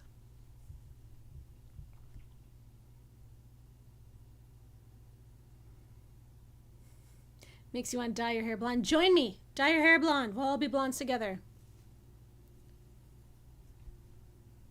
Oh, Denise has her own book? That's cool. Good for her. I liked her as a character. She was good people. Embalmed! Sorry, I'm scrolling up. Embalmed was the word I was looking for. When you put formaldehyde in a dead body. Thank you. Alright, scrolling up. What does it mean when the little heart on the side starts, like, bubbling up? Does that mean you guys are clicking it?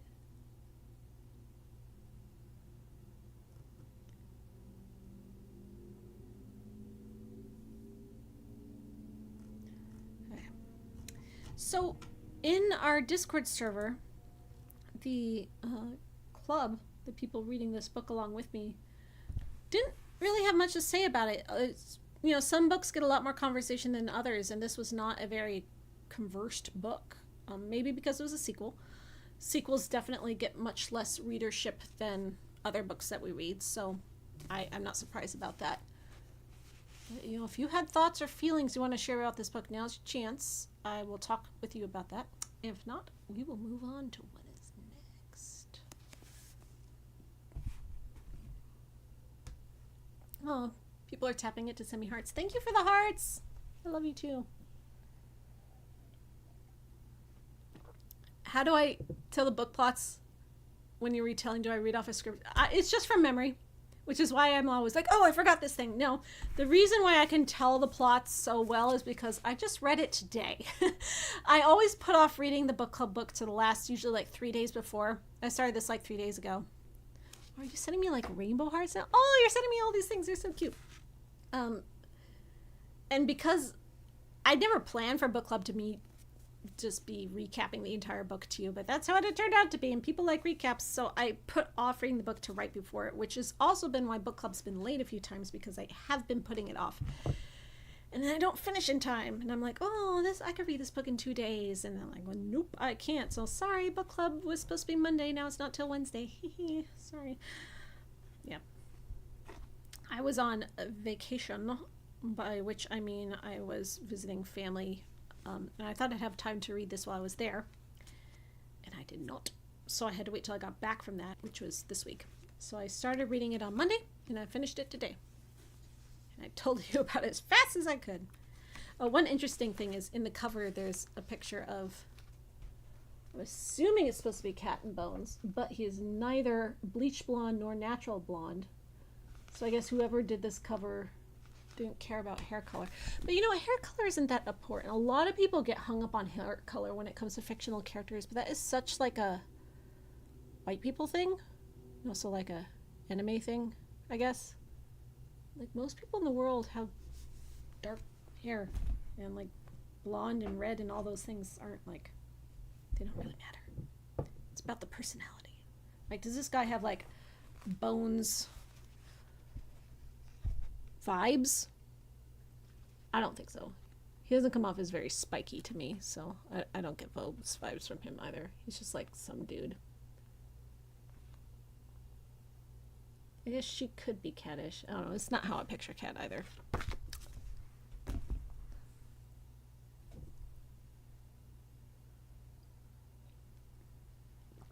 I'm out of vodka tonic. I guess I could just drink straight tonic, but it's kind of warm, so I don't think I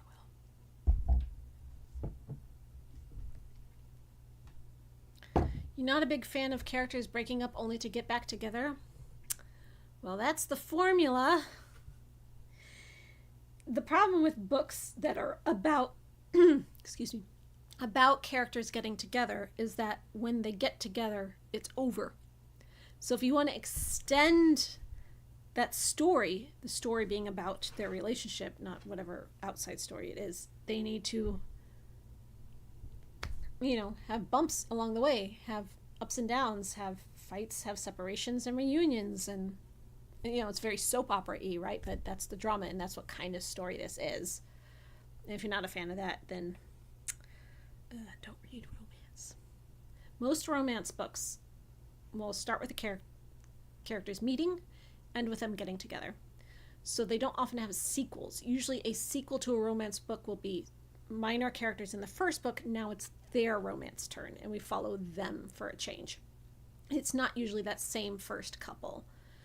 If it is, now it's not a romance book, now it's a book with a plot where this couple is doing plot things. But if you're trying to keep a romance with a romance sequel, then you're going to need to have a new romance, or they could break up and then redo their romance. Those are your options.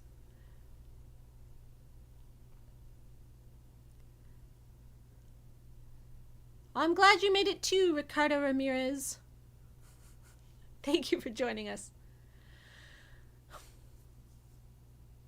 It's very common in fiction, especially in serialized fiction, like TV series, where the romance is what gets the audience hooked.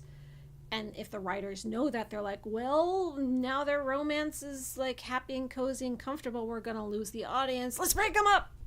then they'll really be hooked. It is a gimmick, a tactic, and it works.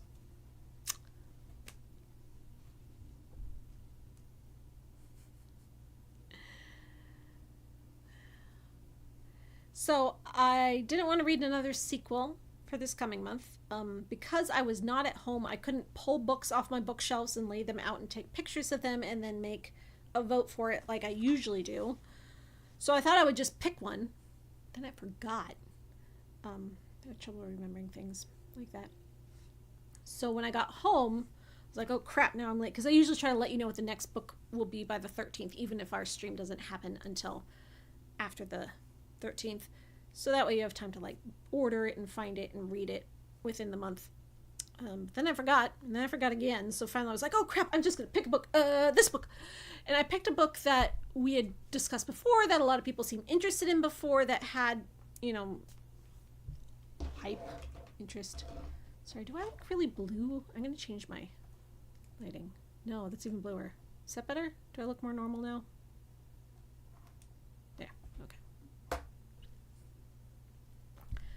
So the book I picked was this one. When Life Gives You Vampires by Gloria Duke. And this is a new book, came out very recently, and it was sent to me by one of you. Thank you very much. And when I shared it in my vampire library video, people seemed very interested in it and got a lot of reactions. And when we were voting for books in the book club, previously it was up for a vote, and it didn't win that vote, but people were still very interested into it. So I picked it this time, partially because we have a shorter month this time. I am traveling again, going to visit the other part of the family, and I leave on August 12th, so that means our book club needs to be on August 11th. We'll have it early for once, before I leave town. So I wanted to pick something that would be a lighter read, and this seems like a light read. It is technically a romance novel, so we will see an example of what romance novel structure is with this, where the plot revolves around the relationship. Oh, thank you, Victoria Stark, for the $5 Canadian. Did I prefer this sequel to the original? Also, Tate gives off huge incel energy. He has an arc, but I still don't think he treated Kat at all. Firstly, I don't think Tate has incel energy. I think he has the energy of that very tropey, I'm in love with you and only you, and I'm bitter because you don't love me back, but I'm gonna pine for you forever. But it's not incel in that, like, no woman would ever want me. No, I'm so lonely, and, you know, could just be any woman. It's very specifically about her, which I think makes a difference romantically. That is very much about her, not just him being like, I can't get any girl, because he could get any girl. He's a very sexy man. He could get any woman he wants, but it's her he wants. And, you know, that has a romantic appeal to it. He did not treat her well at all. He was awful to her, which is why she didn't like him back. Figures. But he was never like, oh, you should be with me, not that other guy. He was just judgmental in general. He never demanded that she be with him. He never tried to pressure her to be with him. And he never, like, held over her like, you just friend-zoned me and you're using me, because he worked for her. He was her devoted, like, servant. Like, he, you know, he would do anything for her. So I don't think he did have specifically incel energy. I think he was just, like, an asshole in general, which, no wonder she didn't like him. Did I prefer the sequel to the original? I think I did, just because I was more into it. And, like, the original, I was like, I don't know if I like this world. I don't know if I like these characters. I don't like this story. But by here, I was like, okay, I know what the world is. I know who the characters are. I know what the story is. I'm already on board with all that. So I'm not coming up with, like, opinions about that in my head right now. And I'm just like, do I enjoy the story as a story? It was fast-paced. It was interesting. The plot was good. I had my quips, which I mentioned. But overall, it was a good, like, tight, plotted novel. So I did enjoy it more than the first one. Which often happens. Like, sometimes the first in a series, you need time to get, like, your feet wet and get into it. And then it gets better as it goes along, especially if you sort of get hooked. Anyway, back to this book. If anyone has any other questions about the previous book, you can still ask. But for now, so When Life Gives You Vampires, it's a romance novel. It is very, like, chicklet style romance. Single curvy vampire. So this is about a fat vampire which is a trope, the fat vampire. Usually it is a male fat vampire. We've seen this multiple times before. I have several books about it. You've seen it in TV shows. Very rarely, I don't know if I can think of any examples of a fat female vampire where her fatness is like part of her character, that where it's like a thing. Whereas the fat male vampires are always like, oh, I was always, an incel as a fat man. And I thought becoming a vampire would make me sexy, and then I would be like irresistible to the ladies, but no, I'm still not. Because maybe it's my attitude and not my looks from the start. So, having a book about a woman, we see how this goes. 25-year-old Lily Baines is used to waking up hungover, overweight, and underemployed. Waking up with fangs? Not so much. But when a little light necking has more serious consequences than she ever imagined, Lily's determined to get to the bottom of it, or die, again, trying. Tristan hadn't meant to turn Lily. It's against vampire law. But now that she's here, they need to team up to save both their hides. They strike an uneasy truce, fending off other vampires, Lily's work rival turned slayer, and her mother's tone-deaf romance and fitness advice, all while Lily faces down her insecurities about the fact that she lives in a diet-obsessed world with a body that will never age, never die, and never change. Falling for her maddeningly gorgeous sire? Easy. Surviving an ancient vampire master determined to see her twice dead? Piece of cake. But can Lily ever truly learn to love the woman she'll be forevermore? So it is a fatness acceptance story from the sound of this. So it's not just a vampire who happens to be fat who's like, I'm going to defy stereotypes. It is about her. Apparently she didn't like being fat and she wanted to not be fat, but now she's fat forever because as a vampire you won't change, and she has a character arc about that. And also falls in love because it is a romance. Oh, thank you, Lindy Cow, for the $4.99. You're welcome for hosting Vampire Book Club. I'm so glad you come. You're one of our most loyal book club readers, and I'm very happy that you're part of this club. So I've not heard any reactions about this, whether people think it's good or bad, whether it's gotten any pushback or anything. When it comes to fat phobia and internet culture and stuff, there's a lot of people with a lot of opinions, and I feel like if this were problematic, I would have heard about it by now. So I'm hoping that the author does a good job with representation and that we get some good discussions.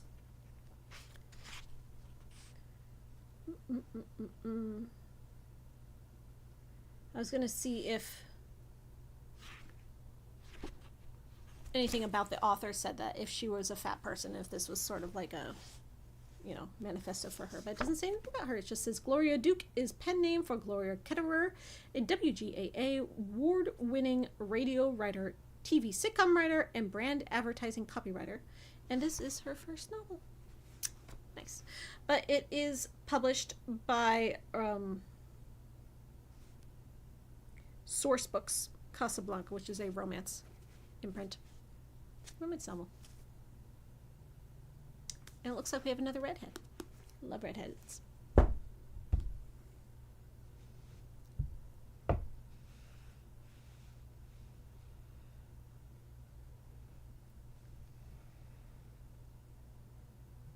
I don't know about the Vampire Best series either. I've not heard of that one. Share a link if you have links.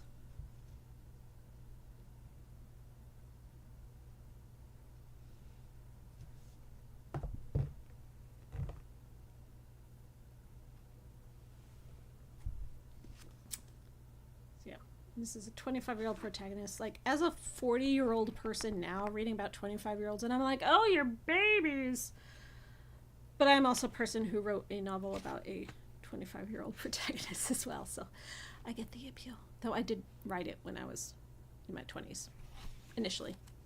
Still working on it. Oh, here's cool.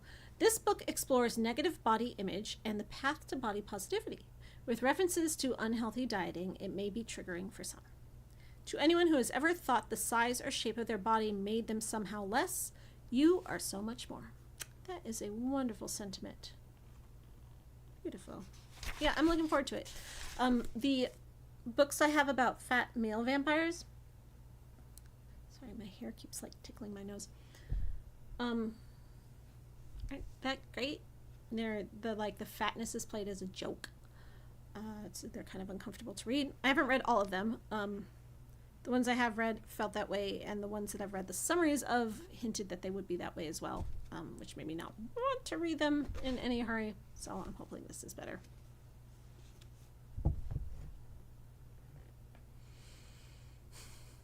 Remember being 25 once? Now you're old. Right. So you have until August 11th to read this book. It's different this month than usual. If you don't make it, that's fine. I'm going to do my live stream for this on August 11th at 8:30 p.m., which is my usual time because that is when I stop having other obligations. And if you have thoughts about what you want... Why is my camera doing this? Yes, listen to me. If you have thoughts about what you want to read for the next book. So we've read urban fantasy and a sequel. Before this, we read... What did we read before this? Oh, young adult, high fantasy, epic fantasy. Now we're reading contemporary romance. So something different than that to read for next time. A different genre than those three. For variety's sake, put your suggestions in the Discord or comment on this video because my videos need comments. More comments on my videos make it better for my channel. I will read all the comments, so if you leave anything here, if you have links to the videos or to the books you're suggesting, leave the links so other people can see it. We will not read a book I do not own. So it's one of the ones I've shown in my Vampire Library videos. If it's one of the one on these shelves, we will read it. If you want me to read a book we don't own, you can make me own it. That's always possible. You know how to do that. If you have a suggestion for a book I don't own, you just want me to think about for the future, definitely share that. I'll add it to my wish list. I'm sure I will acquire it at some point. Always a thing. But when I say think about genres, it's so I can do a vote. So when people come and be like, well, what about this book? I'm like, okay, that's not a genre. That is a book. Tell me genres. Tell me categories. Tell me tropes. Tell me cliches. And then I can sort of like theme things together and we can do a nice little vote again. Because I do enjoy our votes. They're fun. Exciting. Graphic novel? Could do a graphic novel. The thing about graphic novels is they're like real short. You read them in an hour and it's just like, well, I could have read 6 of those. Do have a couple graphic novels we haven't read yet. No, that's great. Thank you for that suggestion. You are the first person to like give me a suggestion today that is the type of suggestion I wanted. You'll be in LA at a gallery on the 11th? Oh, lucky you. I will be going to LA on the 12th, and I will be there for 2 weeks doing LA things, as I do, because that's where I grew up. Hope you enjoy your gallery. Thrillers? Yeah, the problem is like, a lot of these books, I'm like, is this a thriller? It sounds thrilling, but, you know, unless they say like a genre on the back like this, it's hard to tell. And when it comes to vampires, most of them are thrillers. Mystery detective, we've done that genre before. I would like to do that again. The thing is, a lot of the detective novels that are vampire novels are also urban fantasy. So, like, in a way, this is kind of a mystery, right? Like, we didn't know who put the hit on her. We didn't know who was trying to kill her, and they were trying to solve that mystery. So, you know, there's kind of like a crossover between mystery and urban fantasy when it comes to vampires. So that might be a little too close to this, unless we do some kind of, like, pastiche in the past, like Holmes versus Vampires. Again, we did a vote for Holmes versus Vampires previously, and one book won. However, I have many Holmes versus Vampires books, so we could definitely do that again. Like one of the sequels that I put up for sequel month was a Holmes versus Vampire book. That was like kind of hoping that one would have been, but I did not. My decanter is empty. I'm going to drink. Oh, you like my nails? Thank you. So usually I do my nails with like a pale purple down here, so it looks like I'm dead, and then like a white tip, but these are my summer nails, being summery. They were very pointy, but they kind of got dulled because I was doing a lot of yard work, so now they're like round again. You bought my book 1 year ago or something? Thank you. Read it one of these days. Read it. You might like it. It's okay. I'm just happy you bought it. You don't have to read it. But do. Read it. Read it to your friends.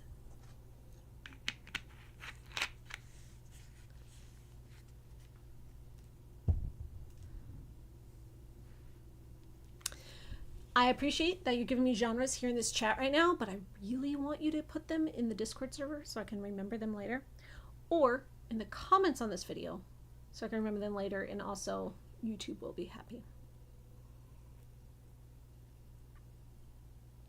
Magical realism. Magical realism is specifically a Latin American genre, so we'd be looking for a Latin American magical realism vampire stories, which is like 3 genres. It very much narrows it down, and the only one that I can think of is one we've already read, which is Certain Dark Things. If there are others that are out there, I'd love to know about them, but I don't think I own them. Will I add more vampire manga and comics in the future? I mean, if people send them to me, they're not something I'm actively seeking. It's not really like my area of interest, but people do send me things all the time. Like I have Millennium Snow, I think is one, and another. I have 2 mangas on my shelf, specifically vampire mangas, and the reason I haven't put them up for a vote is because I'm like, well, I need 3 to make a vote, so I can't put these 3 up, so. But like, if we do a manga or a comic book, I'm thinking I would need to do like a few together to make it a whole thing, because if we're just reading like 1 volume, I'd be like, okay, let me tell you the story, 10 minutes later, we're done. But then it's like, do the people in the book club want to buy 3 volumes of manga or whatever? Like when we read JoJo's Bizarre Adventure, we did the first 3 books, which was essentially volume 1, or like whatever book 1 was, which was split into 3. Or the first 5 volumes in 3 books. So then you're like spending money on 3 books instead of 1, and you know, I have to take that in consideration of whether the club's going to be down for that. If it's something you can find at your library, if it's something you can find used or easy to get, or something that's so popular that people already have it, like JoJo's Bizarre Adventure. Which ones are they besides Millennium Snow? You're going to make me go look. If I get up, the camera will follow me, and then you'll see how messy that side of my room is, and then I will be embarrassed. Do you want me to do that?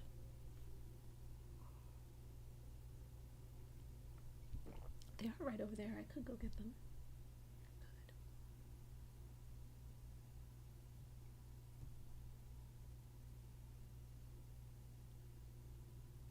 Chibi Vampire, you're right. I do have that one. Thank you, Mikey. Your memory is better than mine. Fine, I'll go get them. Carpet Merchant was a graphic novel, but not a manga. Though I do now have the sequel to that. We could read the 2nd book to Carpet Merchant. That is definitely a thing.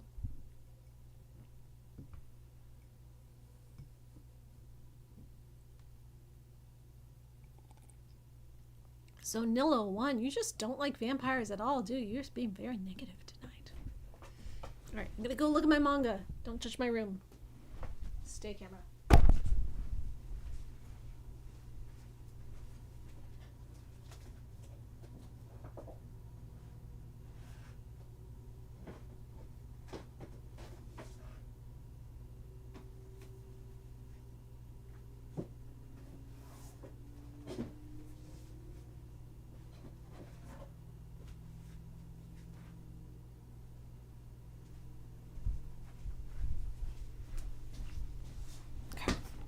So this isn't all manga, but this is all graphic novels.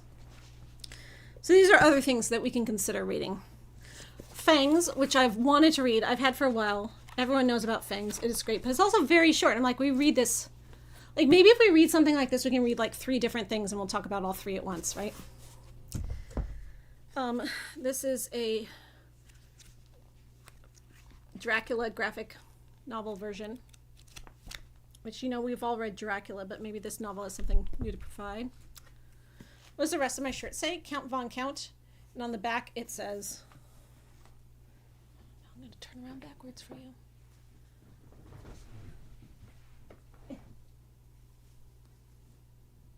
You see that? You counting. What's on top of my shirt? That's interesting because I bought it like 16 years ago. Then of course I have Garlic and the Vampire and Garlic and the Witch, which Garlic and the Witch still has a vampire in it. We probably would read both of those together. These are children middle grade graphic novels, but you know, adorable. Bloodlust and Bonnets by the comic artist who did I Was a Background Slytherin, which is hilarious. So I love her comedic style. Again, very short. This is not manga. This is a light novel. Wound Tale.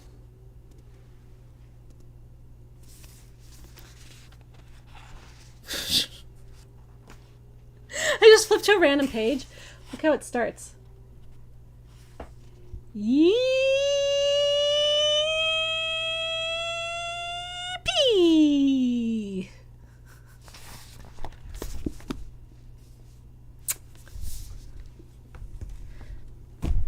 This one, what is this? Another light novel. It's the author of Vampire Hunter D, but now he's writing Dark Wars, The Tale of the Meiji Dracula. So I apparently have my light novels on my same list. So we got Millennium Snow, which I have like a good chunk of, which we could actually like read these volumes 1 through 4, or Chibi Vampire, which I only have this one of, so I'm like, this isn't enough. I'd have to go acquire additional volumes to make this worthwhile. So I guess that's why I haven't ever put that up for a vote. If we just want to do manga and we're just like, we're going to do manga, then it's going to have to be Millennium Snow, because that's basically all I've got at this point. Because all that else over there, manga-wise, is stuff we've already read, or that I've already read, that I'm not going to put up for Vampire Book Club, because the point is to read new things. I also have Philadelphia, which is a comic book, more comic book style graphic novel, but there's like 3 of them, so you got enough to read. And then I have Baltimore, The Steadfast Tin Soldier and the Vampire, which isn't a graphic novel, but it's like, it's written words, but with art through it, so it's a story. It was on the shelf, it counts. Something else to consider, like that kind of style. I don't know what you would call that style of book. So then what is this? Dracula. This is another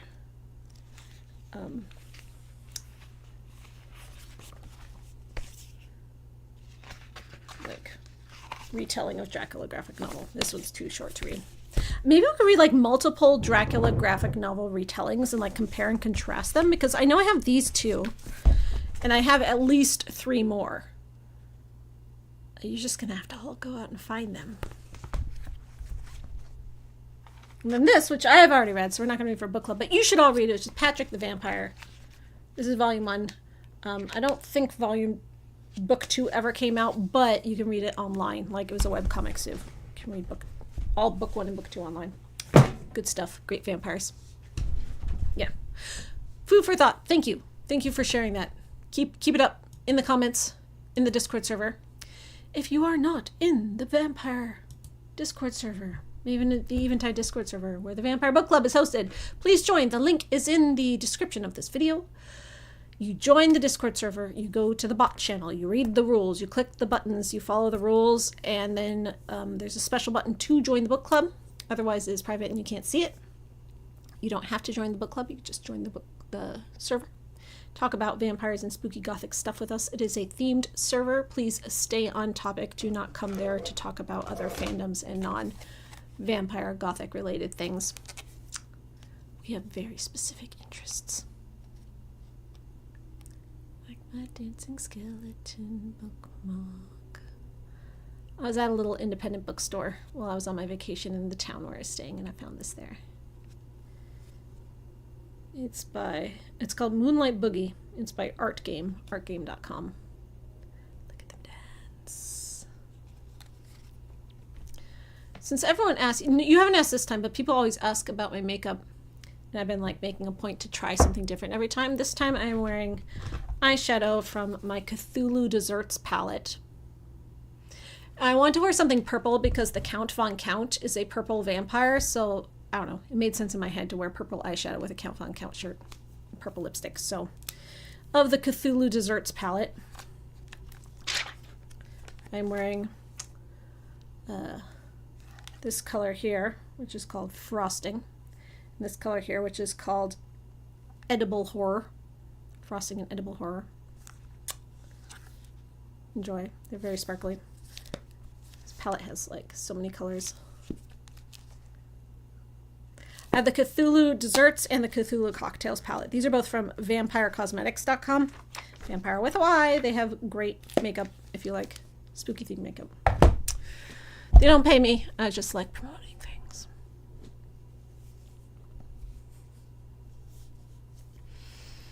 Kind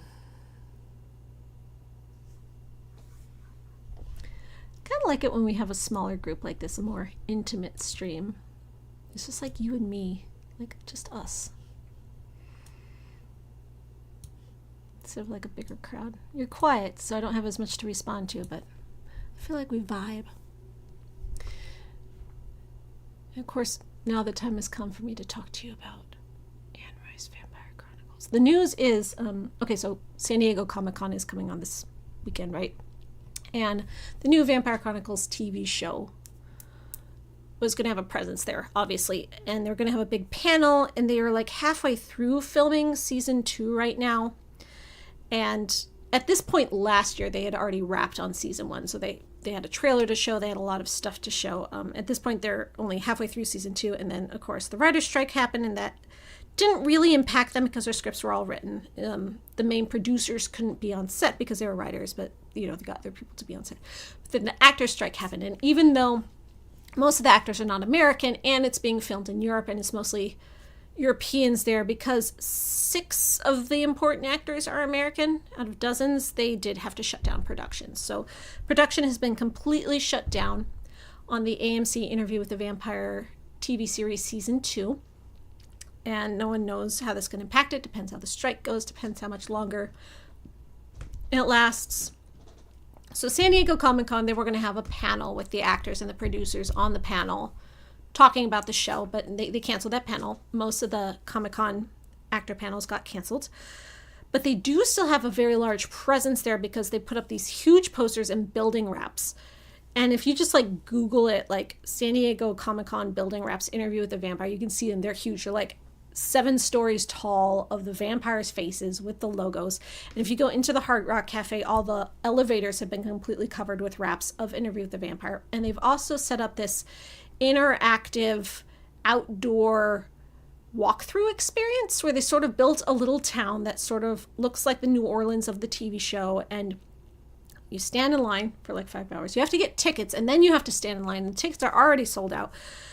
But then they give you like tokens or coins, and you get to go through this walkthrough experience and buy things for the vendors there with these coins, and you don't have enough coins to get everything. So you want to try to like get the right things to piece together some kind of like narrative they have going on and figure out some kind of like, not like a mystery, but just like figure it out. And it's supposed to be this really interactive, cool experience, like vendors and swag and stuff and everything related, not just to Interview with the Vampire, but to the Mayfair Witches show and the whole Immortal universe. And that still is happening. That still is going on. And the day that the tickets went on sale, they're free tickets, but you had to like get the tickets to reserve your spot. The day they went up was at 7 a.m. California time. Not even, like 6 a.m. California time, which is already weird because most people going to San Diego Comic-Con are in California.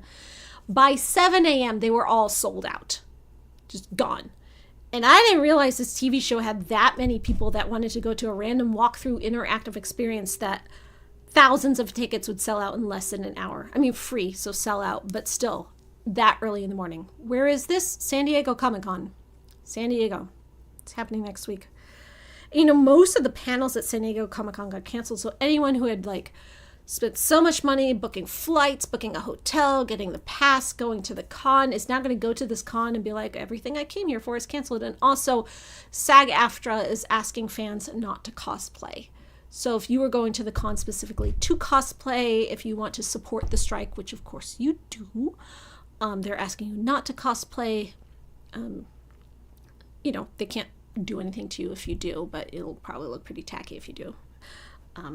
So it's kind of like killing a lot of the fun, and it's disappointing, but it's important. Strikes are important, and actors need to get paid, and writers need to get paid, and that's what we're going through right now. That's the tension right now. But today on Twitter, a lot of like visuals and information and like the things that are still extant for the Interview with the Vampire TV show are getting released right now, and we might still get a trailer or a teaser. They might release something. We didn't know what we were going to get. Last year we got a full trailer because it was you know, they were already wrapped on production, but it's a different schedule this year, so I don't know if we were going to originally. If we were going to originally, I assume we still will. There's no reason the strike should hold that back. We'll see. Something, right? I want to see something. I know they have filmed a lot. They've been filming in Prague. I've been following all the fans on Twitter who have been like hovering around the film sets in Prague, releasing like leaking pictures and showing, you know, telling stories about what the actors on set are doing and showing pictures of the scenery and stuff that we weren't supposed to know. Like the big leak that came out that they are doing flashback scenes to Lestat's past in 1800s Paris when he was alive with Nicholas, and the Nicholas actor is part of it, so we don't know if that's going to be like human him or vampire him. My guess is that Armand is telling Daniel part of his story as part of the interview, the same way the first season had Claudia's diary tell part of her story. So now we're getting Armand's story, so we're seeing Lestat and Nicholas from his point of view, and there was casting calls, and we saw some leaked pictures of a theater audience all dressed in 1800s style, so we're going to see the theater where Lestat and Nicholas started, and then we saw a lot of leaked pictures of the 1940s version of the theater, and then Louis burning it down, and this was all very exciting. A lot of stuff. I also have some friends who told me things that they're like, please do not share this, so I know things that you don't know. Very exciting. If they do release a video, some kind of trailer or teaser or anything, I will probably do a video breaking it down for you, because I can tell you point by point everything we see in the video, what it means based on the context of the source material, because there'll be a lot of little things that they'll just put in and be like, oh, that's a teaser for a story, but I'll be like, no, that moment right there is from this point in this book, and I think that would be a fun video for me to do again, especially in combination with all the other visual stuff they've released with like the posters and everything, and all the references they're making. Like the theater was referencing the Grand Guignol, the posters are referencing like old-timey movies like Gaslight, and there's like a lot of like crossover stuff that we can compare things to. That'll be fun. We'll see. I would like to do that video. It's been a while, right?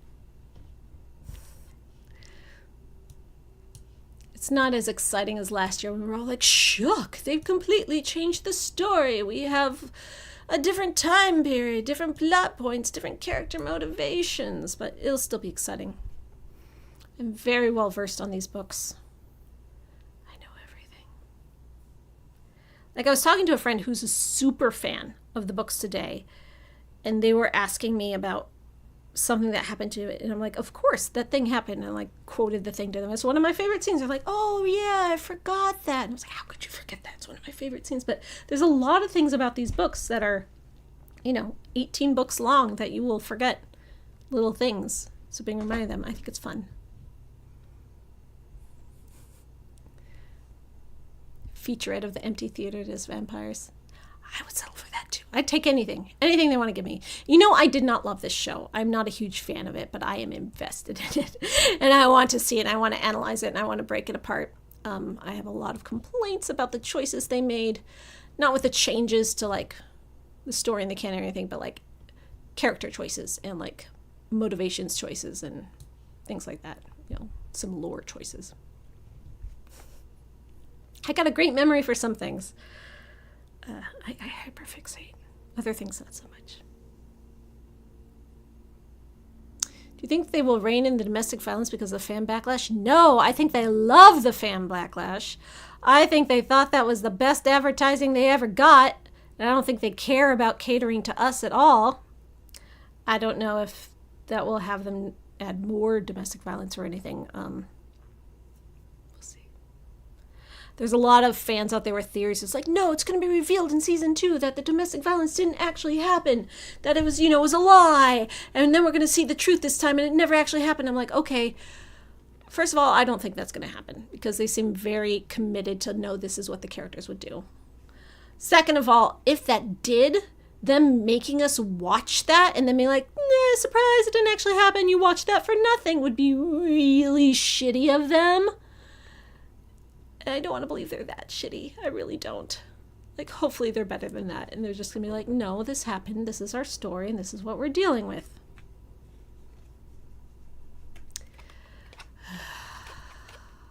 Yeah. Yep.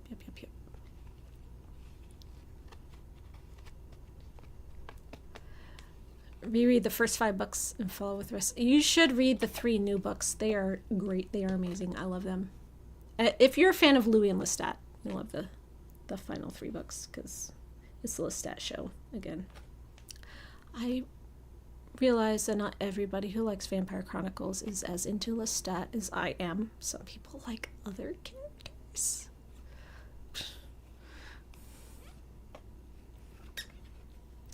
Watch the skeletons dance. Alright, that was my vampire news. If you like hearing me update about things that are like going on in media lately, if you listen to my Let's Plays of Vampire the Masquerade Swan Song, which is what I'm currently playing through right now, at the end of it, I always go back over any news there is lately of vampire things. You can always just skip to the end of those videos and listen to it. I usually talk for about 10 or 15 minutes at the end of every one of those videos about this is what's in the media, this is new vampire stuff coming out, this is what the drama is, this is what the drama is. That's fun. And more people need to watch those videos because we have fun. And I think the algorithm buries them.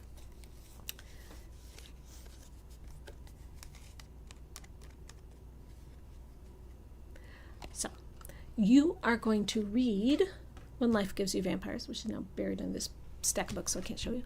You are going to join the Discord server. You are going to discuss the book there. And you are going to suggest what type or genre of book you want to read next time. And profit. And I will see you then.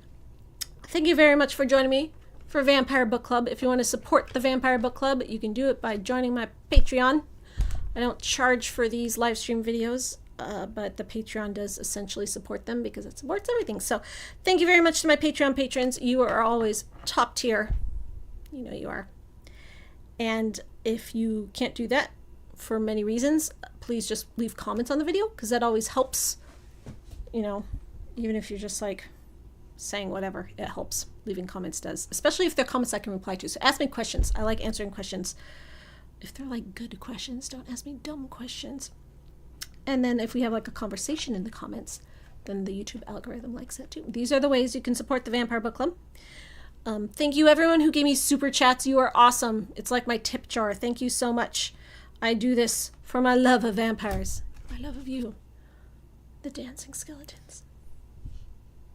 Thank you again. I hope you all have a good drink before bed. Not of blood. Of course not. Good night.